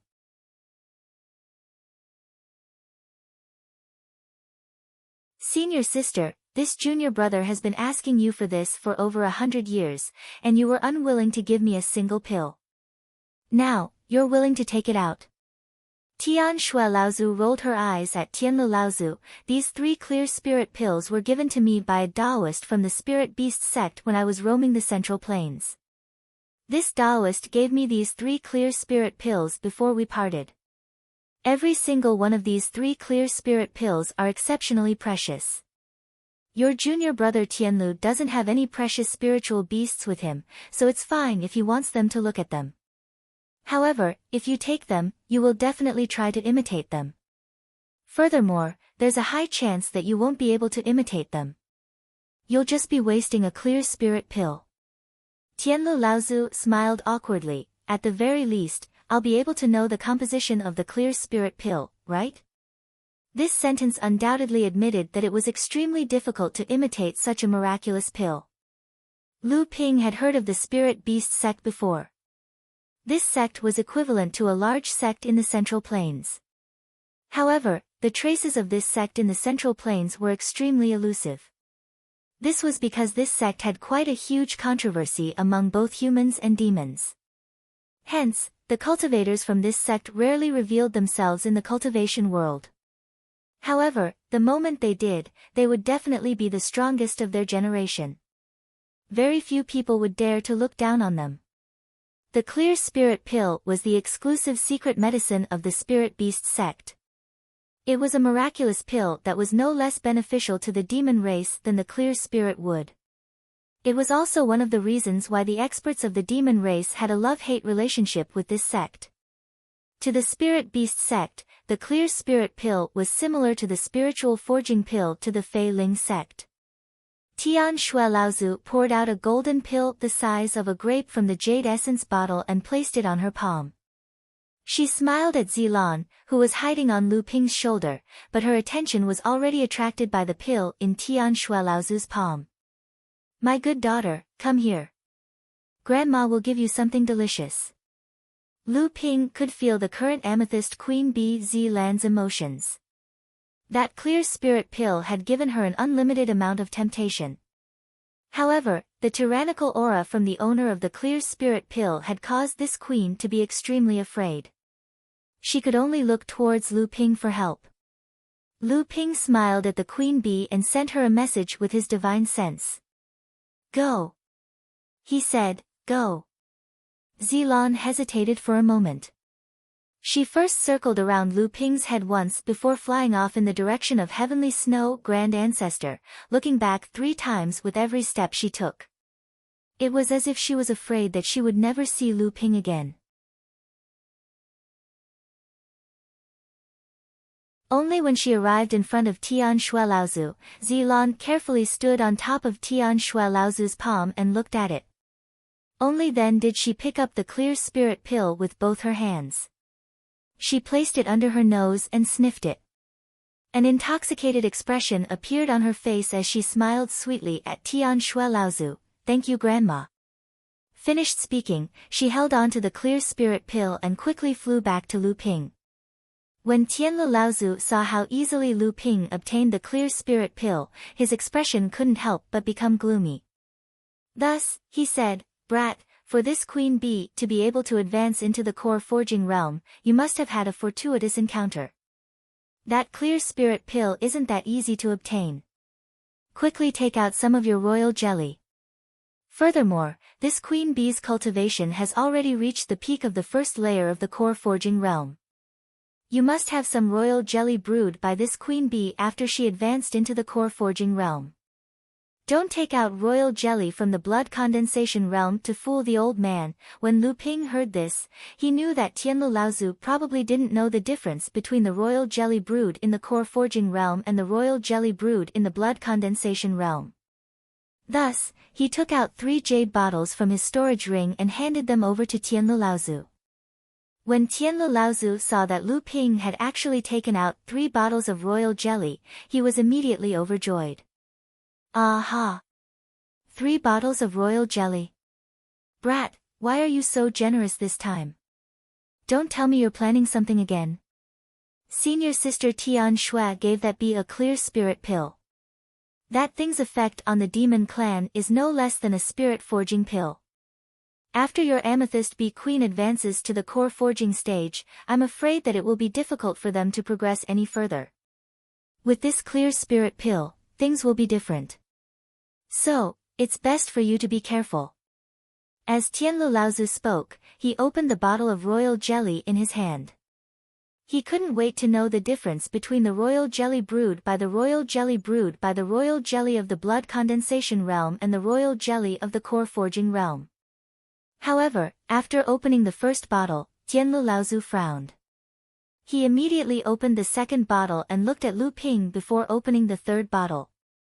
Tianlu Laozu couldn't help but curse, "Brat, this third bottle is the real royal jelly of the core forging realm, right? The first 2 bottles were for the blood condensation realm. Why is there only half a bottle for the core forging realm's royal jelly?" Lu Ping helplessly explained, "Martial uncle, don't be angry. The amethyst royal jelly of the core forging realm is different from that of the blood condensation realm. Although it's more effective, the difficulty of brewing it is also much higher." Ever since Zilan advanced to the core forging realm, she has been busy consolidating her cultivation and didn't brew this royal jelly again. This royal jelly was brewed using the reserves of the amethyst bee colony. Tianlu Laozu looked at Lu Ping suspiciously and said, "That can't be right. The amethyst queen bee should be brewed by brewing royal jelly to increase its cultivation. Your queen bee is currently at the peak of the first layer of the core forging realm. It shouldn't have just advanced."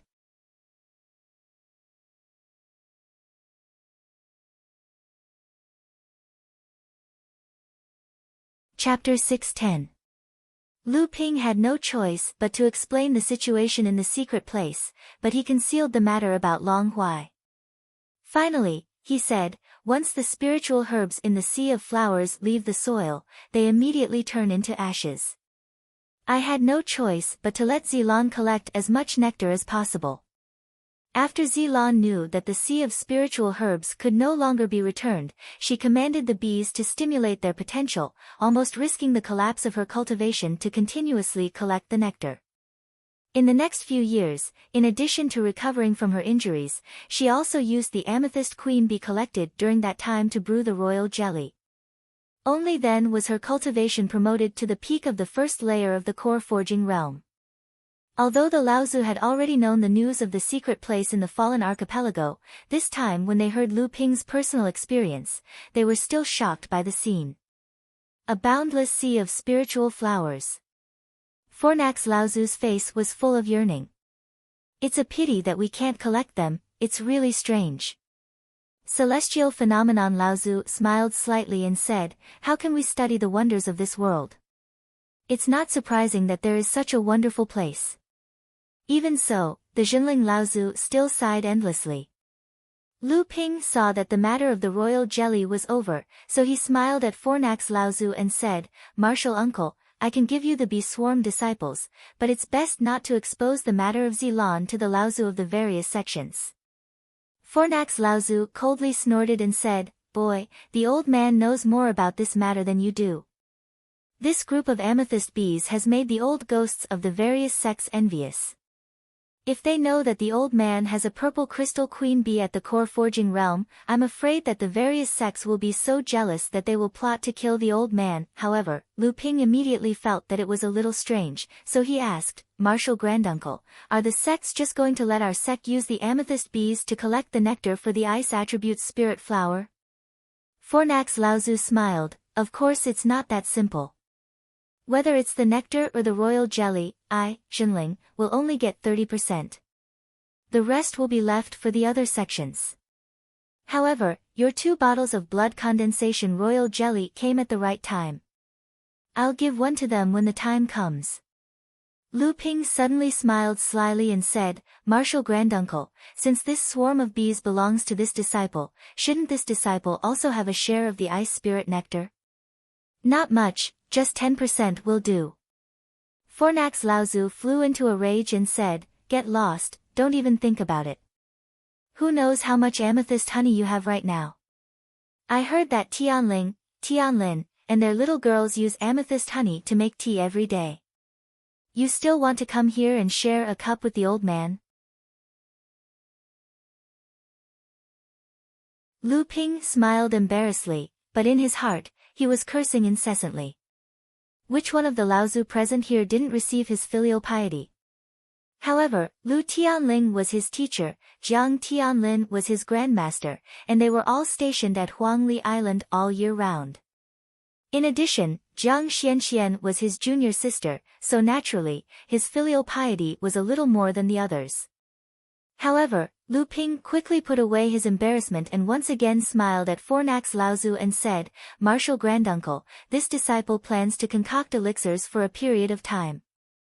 That Na Chuan cauldron, do you think it's time for you to return it to this disciple?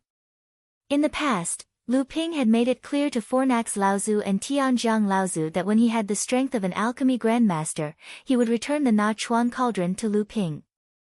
Fornax Laozu's face lit up and said, you have already concocted a transcendence elixir. Many of the Laozu present also looked happy and looked at Lu Ping with some anticipation. Lu Ping was a little scared by the gazes of several Laozu and quickly said, this disciple's current alchemy skills have reached a bottleneck. This time, I hope to use the Na Chuan cauldron to break through in one fell swoop and become an alchemy grandmaster. Although Lu Ping had not yet broken through to become an alchemy grandmaster, this reason was enough for Lu Ping to get the Na Chuan cauldron back first. As long as he could concoct a transcendence elixir, the Na Chuan cauldron would naturally not need to be handed over to the sect. Fornax Laozu still looked a little reluctant. The high quality of the Na Chuan cauldron was even higher than the estimation of Fornax and Tianjiang Laozu. The two of them had once discussed in private that with the quality of the Na Chuan cauldron, it was completely possible to condense 2 more treasured prohibitions. This was unique among the few top-grade alchemy cauldrons that Jinling currently had. As for condensing the 4th spirit-connected alchemy cauldron, Fornax and Tianjiang Laozu did not even think about it. The 2 Laozu had also not heard of any sect in the cultivation world that had an alchemy cauldron at the level of a spirit-connected magic treasure. Perhaps such a treasure did exist in the cultivation world, but even a large sect would most likely keep it a secret. Give it to him. Lu Ping looked over with some surprise. The one who spoke was Tianjiang Laozu. Give it to him, lest he thinks all day that the sect will confiscate the Na Chuan cauldron. I heard from Tianqin that this kid picked up a piece of 1,000 sand copper in the Fallen Archipelago, he was really lucky, and exchanged it with Tianqin. With this piece of 1,000 sand copper, it is estimated that he can completely repair the Sky Hut cauldron and even improve its quality. Tianqin also bid for an alchemy cauldron in Phantom City.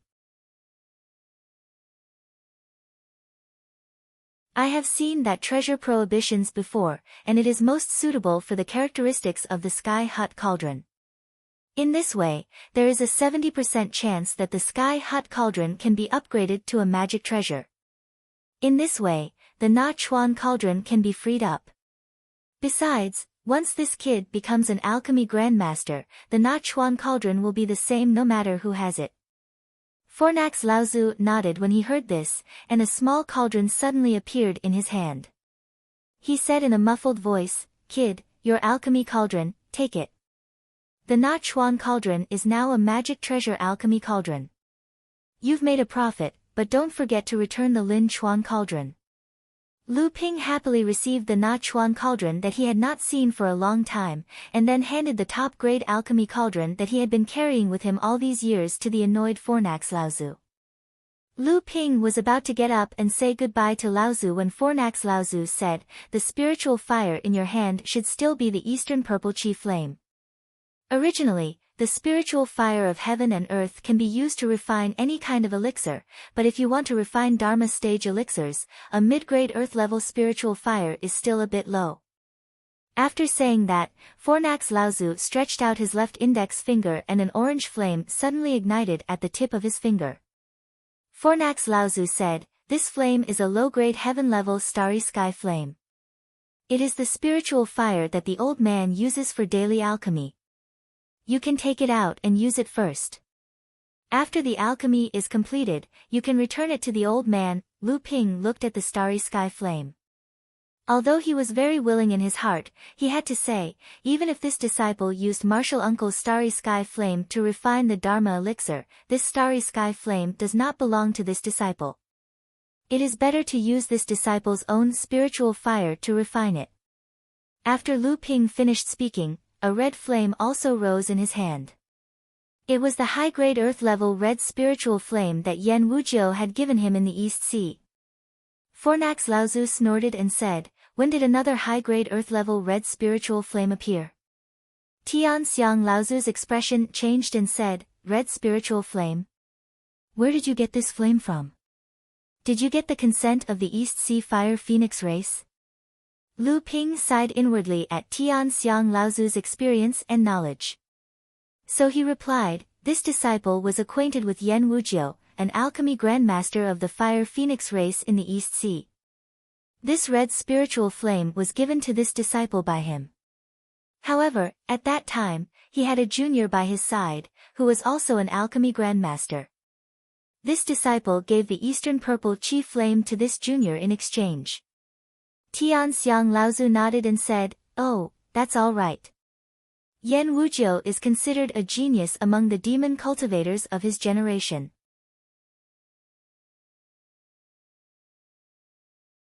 He has good relations with many cultivators of the human race. You being able to get to know him can be considered as an opportunity. However, if it is not necessary, it is best not to reveal the red spiritual flame in front of others. Otherwise, it will easily attract the attention of the experts of the Fire Phoenix race." Lu Ping nodded in agreement. Yan Wujiu had said similar words to Lu Ping before. Tian Xiang Laozu smiled and said, "After Tianqin's return, our sect already has 2 alchemy grandmasters. With Tianqin's alchemy skills, Xian Ling sect's Wei Shuren will definitely not be able to catch up. Now that this kid is about to break through, I heard that martial niece Xianyan is also trying to become an alchemy grandmaster." Tian Xiang Laozu nodded in confirmation. Tian Xiang Laozu smiled and said, 3 alchemy grandmasters is the foundation of a large sect. If our sect has 4 alchemy grandmasters, hee. Our sect originally had 3 top-grade alchemy furnaces.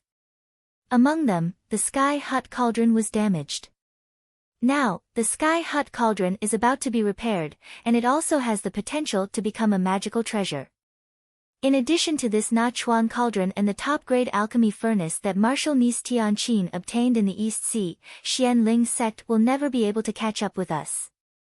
When the various Tianxiang Laozu heard Tian Xiang Laozu talking about the family's wealth, even though it was only a part of Jinling's family wealth, it still made the various Tianxiang Laozu smile and nod.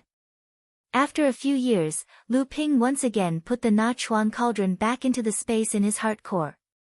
Like a king returning, the golden scale sword, the landslide, and the nether water sword were directly pushed to the outermost layer by the Na Chuan cauldron. Originally, the Na Chuan cauldron was about to approach Lu Ping's golden elixir again. Unexpectedly, the 7 treasures thunder gourd exploded and directly blocked the Na Chuan cauldron to the 3rd layer. After bidding farewell to the various Laozu Tianxiang, Lu Ping found a secluded place in the back hall of the Dark Ice Temple and began to prepare to refine the elixir for the Dharma stage. On the Frost Island, under the combined efforts of the 2 great practitioners and 10 mid-Dharma Laozu Tianxiang, the relic that the failing sect and the Yingtian sect worked together to build was surrounded by layers of prohibitions. Perhaps it was because it was too big, or because the prohibitions and formations inside were extremely difficult to break, or maybe it was because the Laozu Tianxiang were afraid of damaging the treasures in the relic. In short, after 3 to 5 days, the relic had not been completely explored by the various sects Laozu Tianxiang. From time to time, there would be loud noises that shook the entire island. At this time, Lu Ping had already opened the cauldron to refine the elixir for the Dharma stage. Above the raging red spirit flame, a huge copper cauldron floated in mid-air and slowly rotated. Inside the cauldron were 3 elixirs that had already begun to condense. In these few days, whenever the few Laozu Tianxiang returned from the relic, they looked very excited. It was obvious that the Laozu Tianxiang of their sect had gained a lot from the relic. However, it could be assumed that the Laozu Tianxiang of the other sects would not be any worse off. However, thinking of the 6 Laozu Tianxiang Jinling at this time, one of them was a great practitioner, 2 were mid-Dharma practitioners, but their combined strength was not inferior to a great practitioner. In addition, there were 3 early Dharma practitioners. With such a strong lineup, Lu Ping was very sure that Jinling Tianxiang had gained the most in the relic.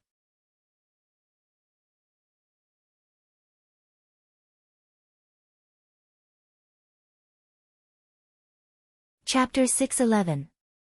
In fact, on the first day Lu Ping arrived, a medium-grade spirit vein was drawn to the bottom of the profound ice temple. Lu Ping had heard from Tianlu Laozu that there were only 4 medium-grade spirit veins in the ruins.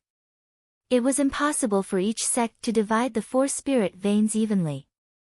However, the fact that Jinling was able to get his own medium-grade spirit vein still surprised Lu Ping. On the second day, he heard from Guo Tianshan Laozu that Tianxiang Laozu, Tianfan and Tianxue Laozu had worked together to obtain a few treasures in the ruins before Daoxing Laozu. However, Guo Tianshan Laozu only smiled and didn't say what the treasures were. On the third day, when Lu Ping asked Tianlu Laozu about alchemy, he heard from Tianlu Laozu that Tianjiang Laozu had found a batch of high-grade spirit materials in the ruins. It was said that some of them were quite effective in refining cauldrons. Tianjiang Laozu also swore that with this batch of spirit materials, he had a 90% chance of upgrading the sky-hot cauldron to the level of an artifact. While Tianlu Laozu was commanding the purple crystal bees to collect the spirit flowers in the ruins, a group of purple crystal bees found a spirit herb garden hidden in an extremely secret space.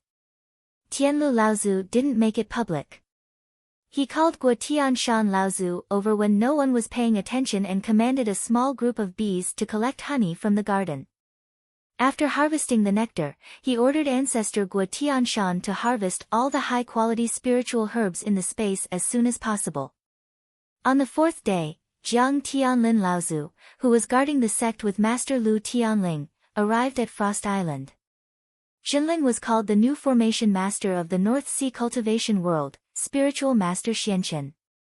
Guo Tianshan Laozu returned to Tianling Mountain and guarded Jinling's headquarters with Lu Tianling Laozu. After the Laozu left the ruins, Lu Ping went to visit Jiang Tianlin Laozu. From him, he learned that Celestial Phenomenon Laozu, Daoxing Laozu, Eastern Pole Laozu of the Blue Sea sect, and the 2 mid-Dharma Laozu of the Sea Flame sect and Water Mist Pavilion had opened an alchemy room together. The 5 Laozu each had their own gains, but this time, Daoxing Laozu was faster and took the top-grade alchemy furnace in the alchemy room before Celestial Phenomenon Laozu. Celestial Phenomenon Laozu could only take a high-grade earth-level spirit fire.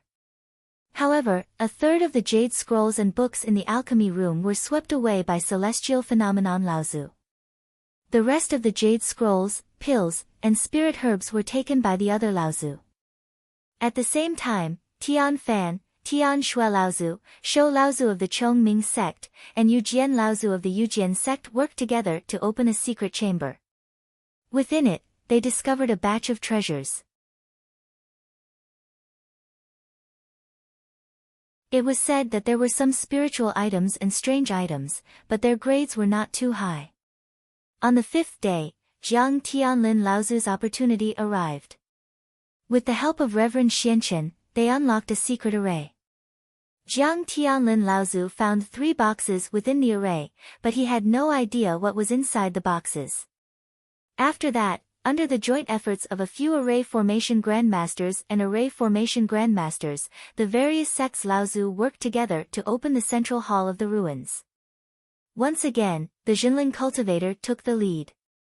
6 Laozu cultivators worked together to sweep through 1/3 of the inheritance manuals in the central hall. The remaining portion was divided among the dozens of Laozu cultivators from the other 8 sections. After that, the various sects Laozu cultivators finally discovered 2 destroyed teleportation arrays in the central hall. One of them led to the Fei Ling mountain that had sunk to the bottom of the sea due to the isolation of the forbidden array. As for the other teleportation array, it was highly possible that it led to the Ying Tian sect's dojo, which was hidden within a spatial crack. The various sects Laozu cultivators could not think about Fei Ling mountain at the moment. Even if they wanted to, they could only wait until 400 years later, when the forbidden array had weakened and Fei Ling mountain reopened again. Ying Tian sect's dojo was different from Fei Ling mountain, which was sealed by the forbidden array. Array formation masters from the various sects gathered together. It was highly possible that they could use the destroyed teleportation array to calculate the location of the hidden Ying Tian sect's dojo. Leaving the various array formation masters to busy themselves in the central hall, the various Laozu cultivators returned to their respective sects' territories. Outside the secret chamber in the back hall of the Dark Ice Palace, the 3 Laozu cultivators, Tianlu cultivators, and Tianlin cultivators, stood together. Despite the obstruction of the secret chamber's dark ice door, a rich pill fragrance still seeped out from the secret chamber. Tianlu cultivator Laozu wrinkled his nose and said, "It's the 9 clear elixir. This is a type of elixir that Dharma adepts often take. I don't know if I can make one." Tianjiang cultivator Laozu was a little surprised. It looks like he's at the final stage of condensing the elixir. He also has a treasure cauldron and a top-grade earth-level spirit fire. This kid must have a lot of royal jelly on him. He should be able to make one, right? Tianlu cultivator Laozu shook his head and said, "It's hard to say. This is the kid's first Dharma elixir. Even when Tianqin was refining it, she only managed to make one on her 3rd try. Even if this kid's conditions are better than Tianqin's, I don't think it'll be easy for him to make an elixir on his 1st try."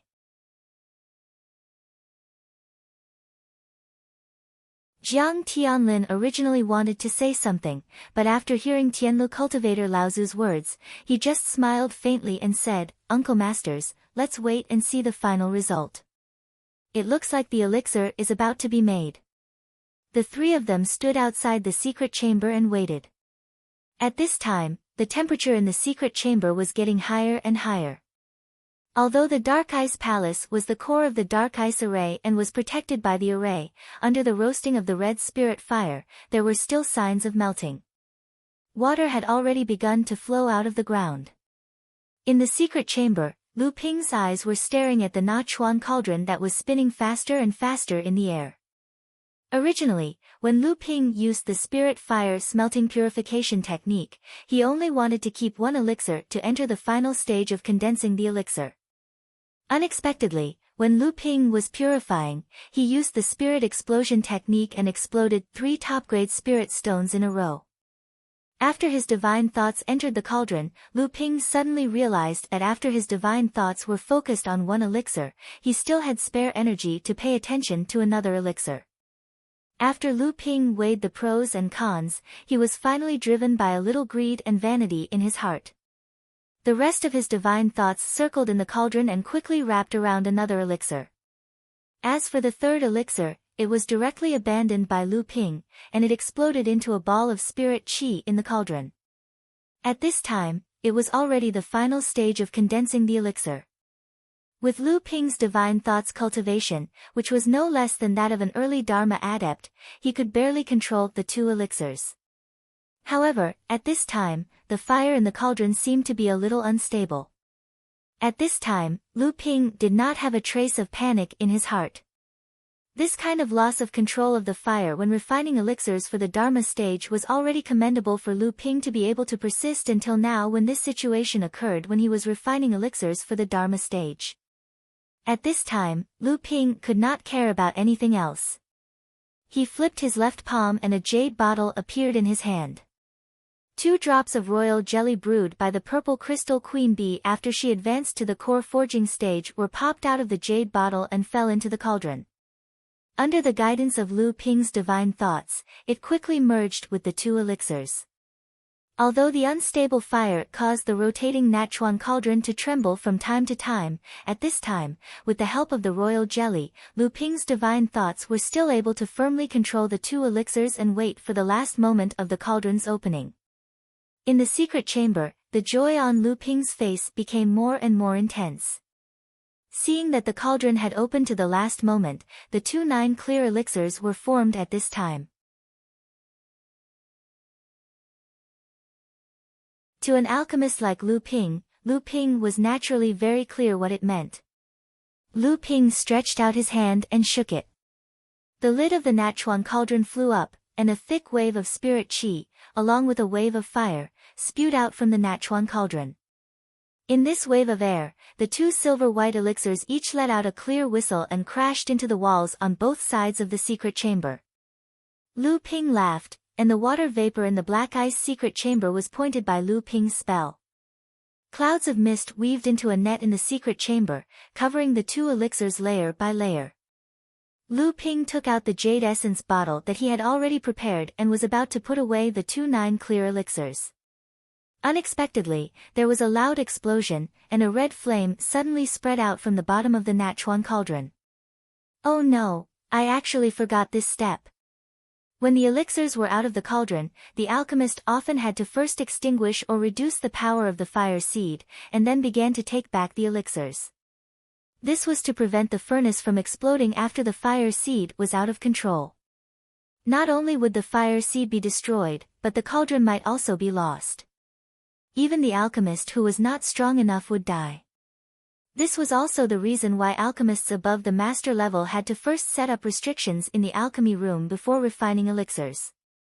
Because when the elixirs were out of the cauldron, they had to first control the fire seed, and then they could capture the elixirs. Therefore, the restrictions in the alchemy room could always restrict the elixirs that were running everywhere in the alchemy room. However, after Lu Ping concocted 2 Avatar Realm medicinal pellets in one go, he forgot to stop the ignition of the Crimson Spirit Flame.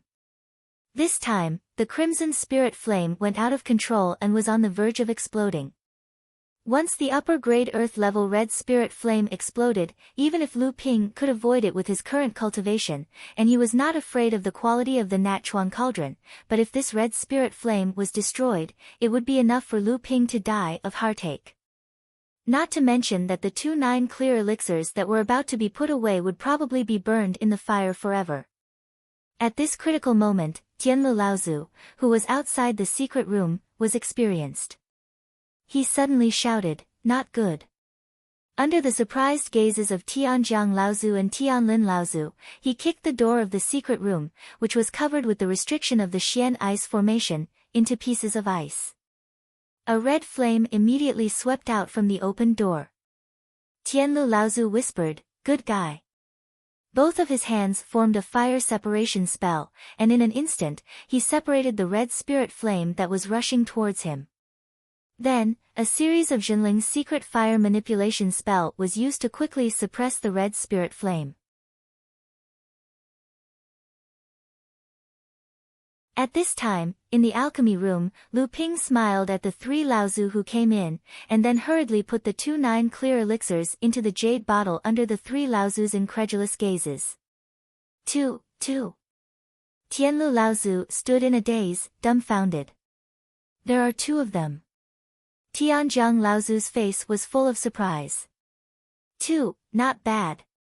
Jiang Tianlin Laozu was the last to enter the alchemy room. With a wave of his sleeves, he swept the messy alchemy room into an empty space.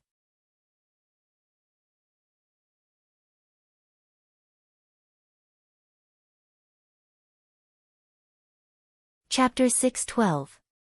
In the Black Ice Hall, the 6 Laozu were seated. Lu Ping sat at the end of the table. Above him, there were 2 late core forging female Zenrens. They were 2 of the 4 most outstanding female cultivators in the 2nd generation of Zhenling's disciples, Master Xian Zhu of the Talisman Pavilion and Master Xian Chen of the Array Formation Grandmaster. Tian Xiang Laozu handed the jade bottle in his hand to Tian Fan Laozu. Inside the bottle were the 2 9 clear pills that Lu Ping had just refined. Lu Ping had caused such a huge commotion in the secret chamber. Moreover, whether he could advance to become an alchemy grandmaster was a huge matter in Zhenling.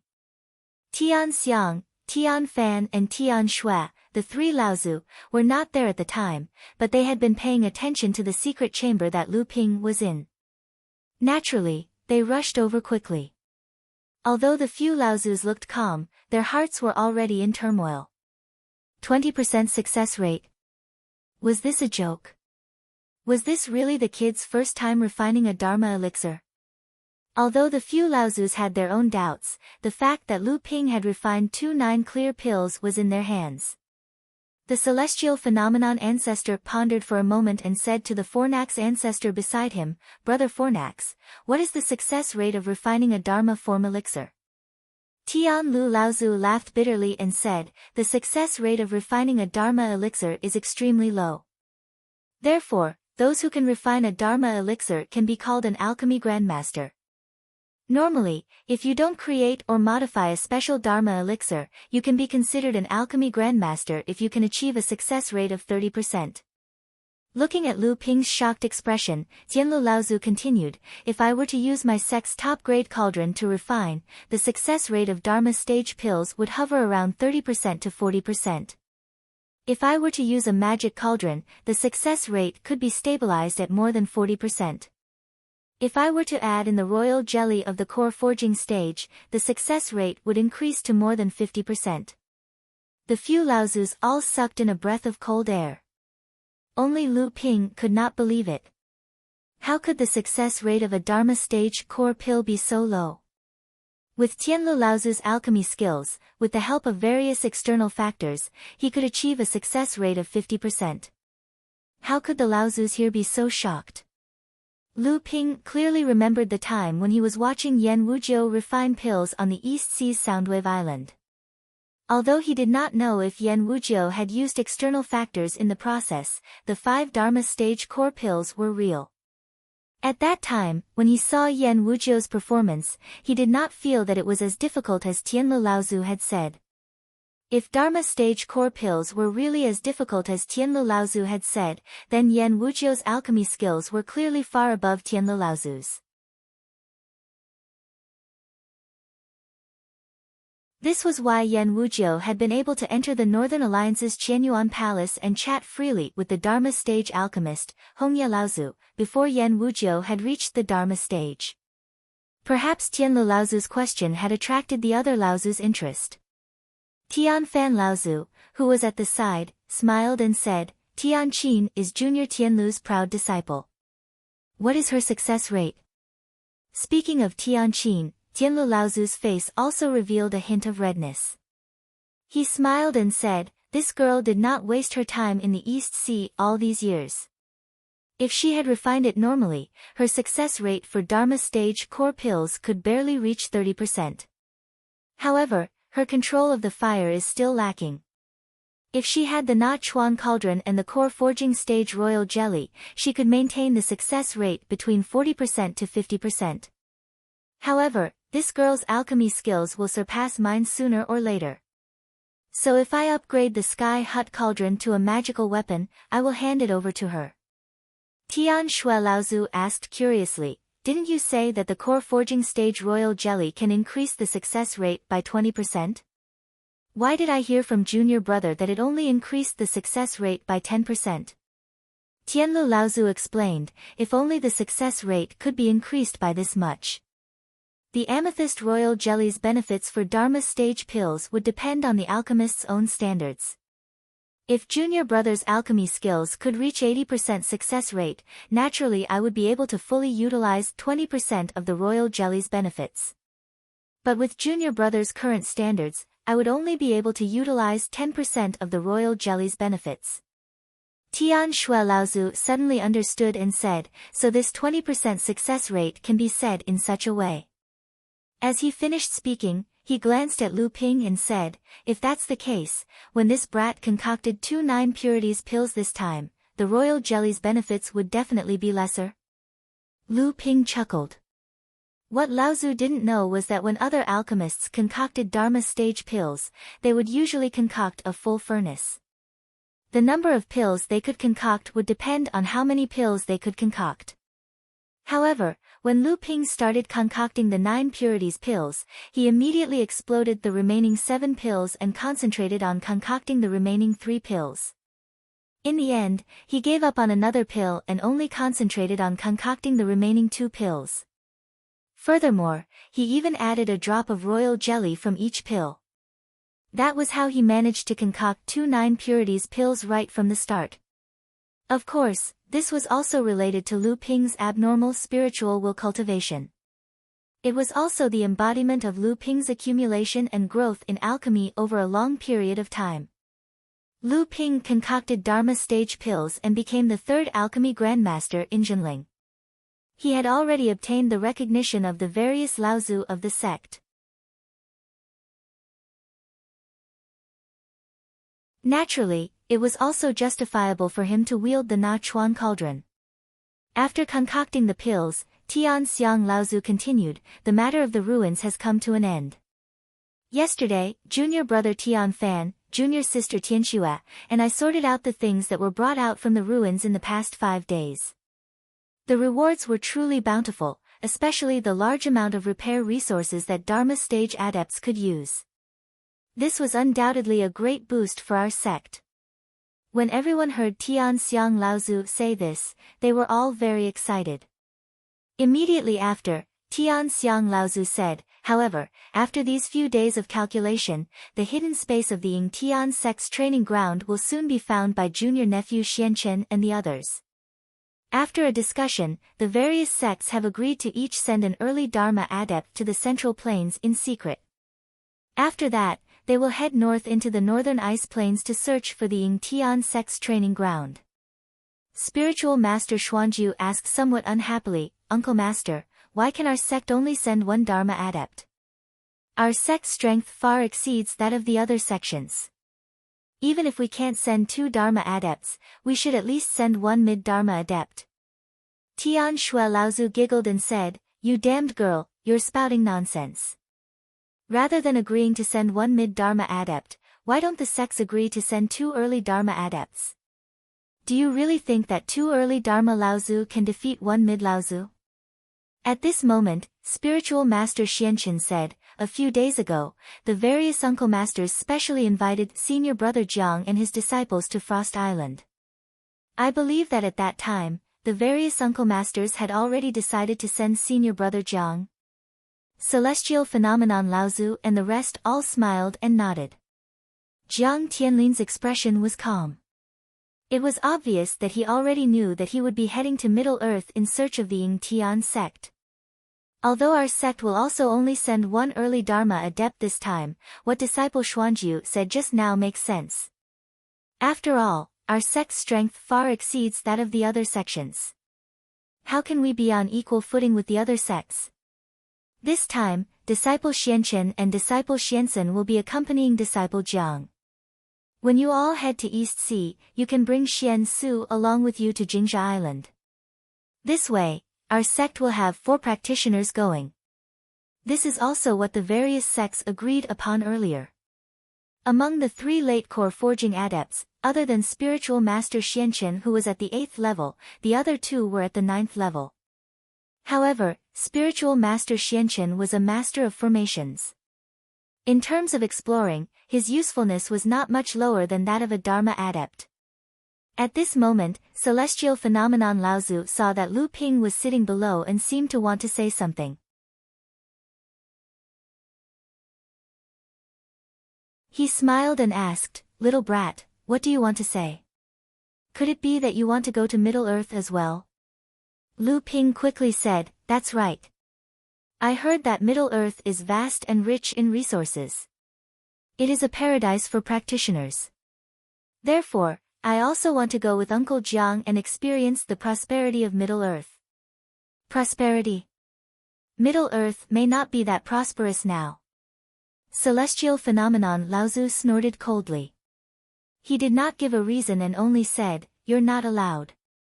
Lu Ping looked at Jiang Tianlin Laozu and saw that Jiang Tianlin was giving him a helpless expression. Lu Ping felt regret in his heart.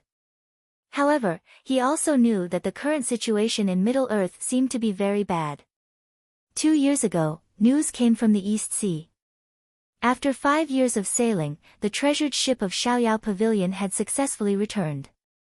The ultra-long-distance teleportation array between Xiaoyao Pavilion and Tianyue sect had been successfully set up. However, for some unknown reason, after Xiaoyao Pavilion returned, they pulled a ship full of Middle-earth cultivators back to the East Sea. However, Xiaoyao Pavilion also took advantage of the opportunity to make a fortune. Afterward, this batch of cultivators from Middle-earth brought a piece of news to the East Sea. Currently, the cultivation world of Middle-earth was in chaos. However, all the big sects were sweeping the snow in front of their door. At the same time, all the sects that had connections with the overseas sects were guarding the ultra-long-distance teleportation array, preventing Middle-earth cultivators from going overseas. These hundreds of people who boarded Xiaoyao Pavilion's treasured ship and came to the East Sea were actually to seek refuge. When Lu Ping saw that his wish to go to Middle-earth couldn't be fulfilled, he did not show any signs of vexation. Instead, he smiled. "Everyone, Laozu, this disciple has advanced to become an alchemist master. I wonder if I can ask for some rewards from the sect." Tian Shui. Laozu sneered and scolded, "You foolish brat, I think it's only right that you ask for some beating." However, the corners of his eyes betrayed Tian Shui Laozu's current mood. Patriarch Sky Sail smiled as well. "What benefits do you want now, boy of many treasures? Don't tell me you have your eyes on the treasures in the ancient ruins? Although our sect has obtained quite a lot of benefits, there aren't many that are suitable for you." Lu Ping chuckled, "Disciple doesn't want anything else. I heard that Martial Uncle obtained a batch of heaven and earth oddities from the ancient ruins. I wonder if disciple can choose a few. Heaven and earth oddities? What use do you have for those things? Oh, you have already advanced to the late stage of core forging. It's normal for you to smelt your dipper chi. However, that only requires water. Attribute heaven and earth oddities. Why is it that the old man doesn't want to choose one or two?" Without waiting for Lu Ping to think of an excuse, Tian Xiang Laozu suddenly spoke, "Give it to him. Let him choose." Tian Xiang Laozu knew of the existence of the Seven Thunder Treasures calabash. He was purposely opening up a path for Lu Ping. Lu Ping hurriedly thanked him. Although Tian Xiang Laozu was somewhat surprised, he didn't say much. It was just a few heaven and earth oddities. Apart from a few that had special effects, the rest were no longer worthy of a Dharma realm cultivator's attention. "However, brat, don't you think you should express your gratitude?" Tian Xiang Laozu, who previously made Lu Ping feel grateful, was now like an old fox as he smiled at Lu Ping.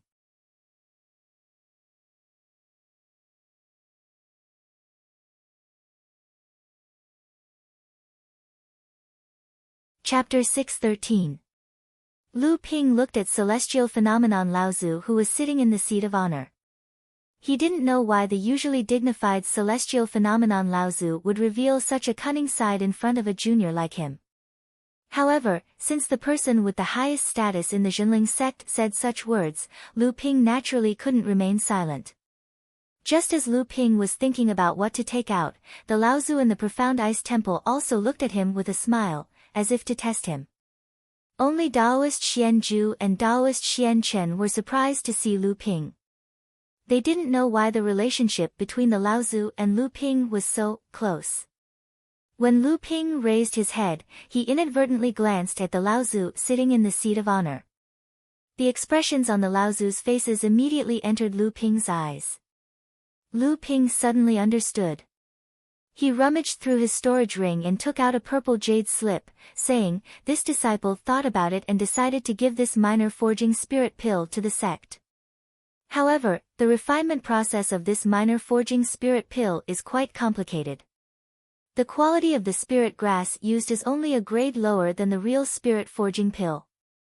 However, the effect is only a quarter of the original. If we refine a small amount, it will be fine, but if we refine too much, it will affect our 3,000-year-old spirit grass reserves. When the Laozus saw Lu Ping take out the minor forging spirit pill, their faces were filled with gratification. However, when they heard Lu Ping's explanation, they felt helpless. Lu Ping was now an alchemist grandmaster. Since he said that the gains would not make up for the losses, everyone naturally believed him. Tianlu Laozu said, "Let me see the pill first." Lu Ping handed the recipe to the Fornax Cauldron ancestor. The Fornax Cauldron ancestor held the jade scroll in his hand and carefully read the contents with his divine sense. After a long time, he said, "Not bad. If this medicinal pellet is refined, the effect will only be a quarter of the real spirit forging pellet's effect.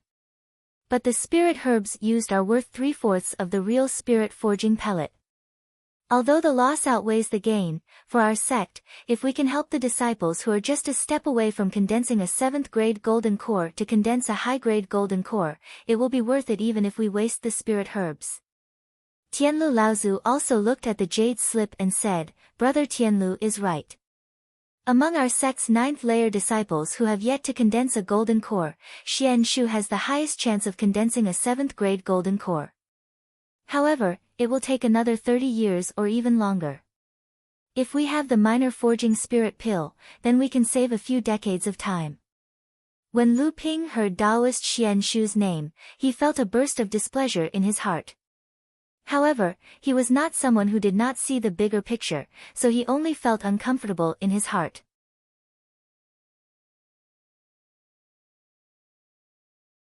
Tianlu Laozu continued, "In addition, I heard that Xian Hua and Xian Sun already have heaven-class spirit items.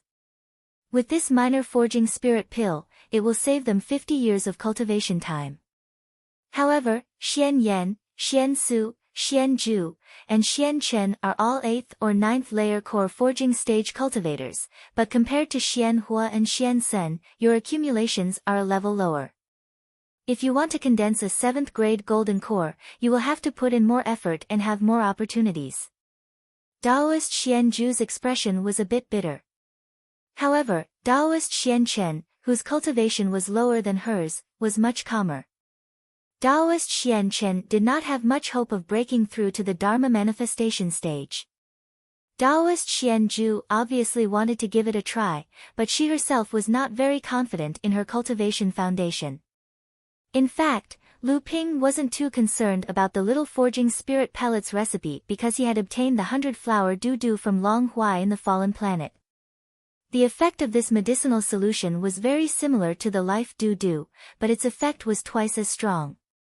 If Lu Ping used the 100-flower du-du instead of the life du-du, and with the inspiration he gained from the half of the spirit forging pellets recipe, it was entirely possible for the new little forging spirit pellet to be half as effective as the real spirit forging pellet. Lu Ping stayed in the profound ice palace for another 2 days before returning to Heaven's Spirit Mountain through the teleportation formation on Frost Island with a slightly depressed expression.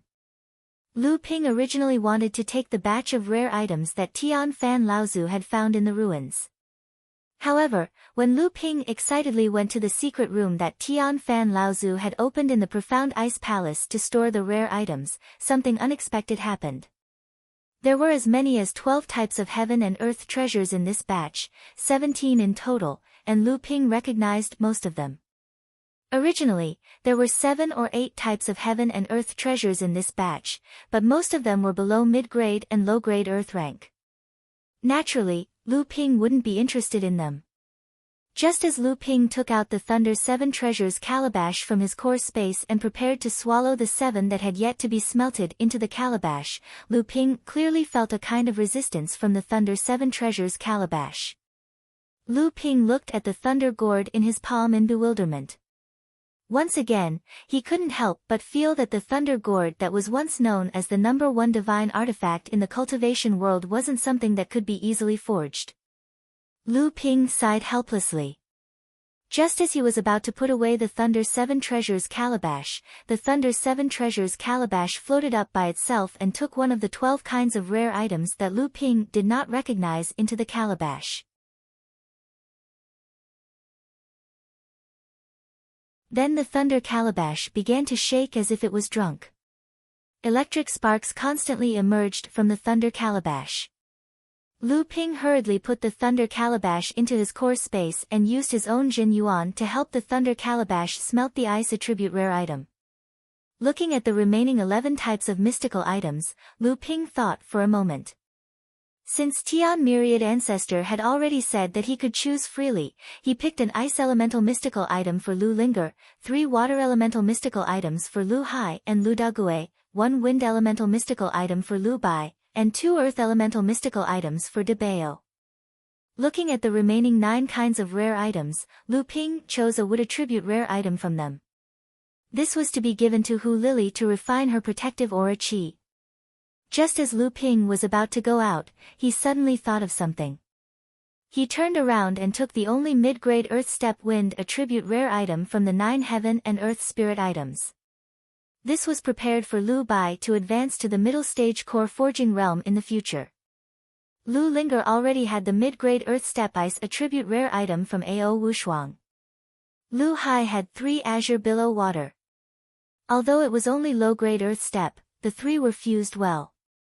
It was not much worse than fusing a mid-grade Earth Step Spirit Water of Heaven and Earth. Since he had already taken it, it was still the same to take 1 or 2. Why not take all of them? De Bao already had 2 high-grade Earth Step Black Jade Stone. Only the Spirit Water of Heaven and Earth needed for Lu Dague to advance to the middle stage core forging realm in the future. Lu Ping looked at the remaining few rare items. Coincidentally, there was a low-grade Earth Step Black Jade Stone. Although this kind of spirit water was not too special, it was still rare in the cultivation world. De Gui's aptitude was only above average, but it was solid. When he advanced to the middle stage core forging realm, it would not be too difficult for him to refine a low-grade Earth Step spirit item. Moreover, he had mastered more than half of the spirit forging pill's recipe, and he had improved the minor spirit forging pill in hand. De Gui would have no difficulty refining a low-grade Earth Step spirit item. After returning to Jinling, the first thing Lu Ping did was naturally to go to Chonghua Palace to congratulate his teacher for taking the position of the first sect master of Jinling. In Chonghua Palace, when Lu Ping saw his teacher, Lu Tianling Laozu was in the middle of a discussion with Li Xuanru. After becoming the sect master of Jinling, Lu Tianling Laozu's temperament became more and more dignified, and his aura also became more and more vigorous. The dignified bearing of the sect master of the #1 sect in the North Sea had already begun to take shape.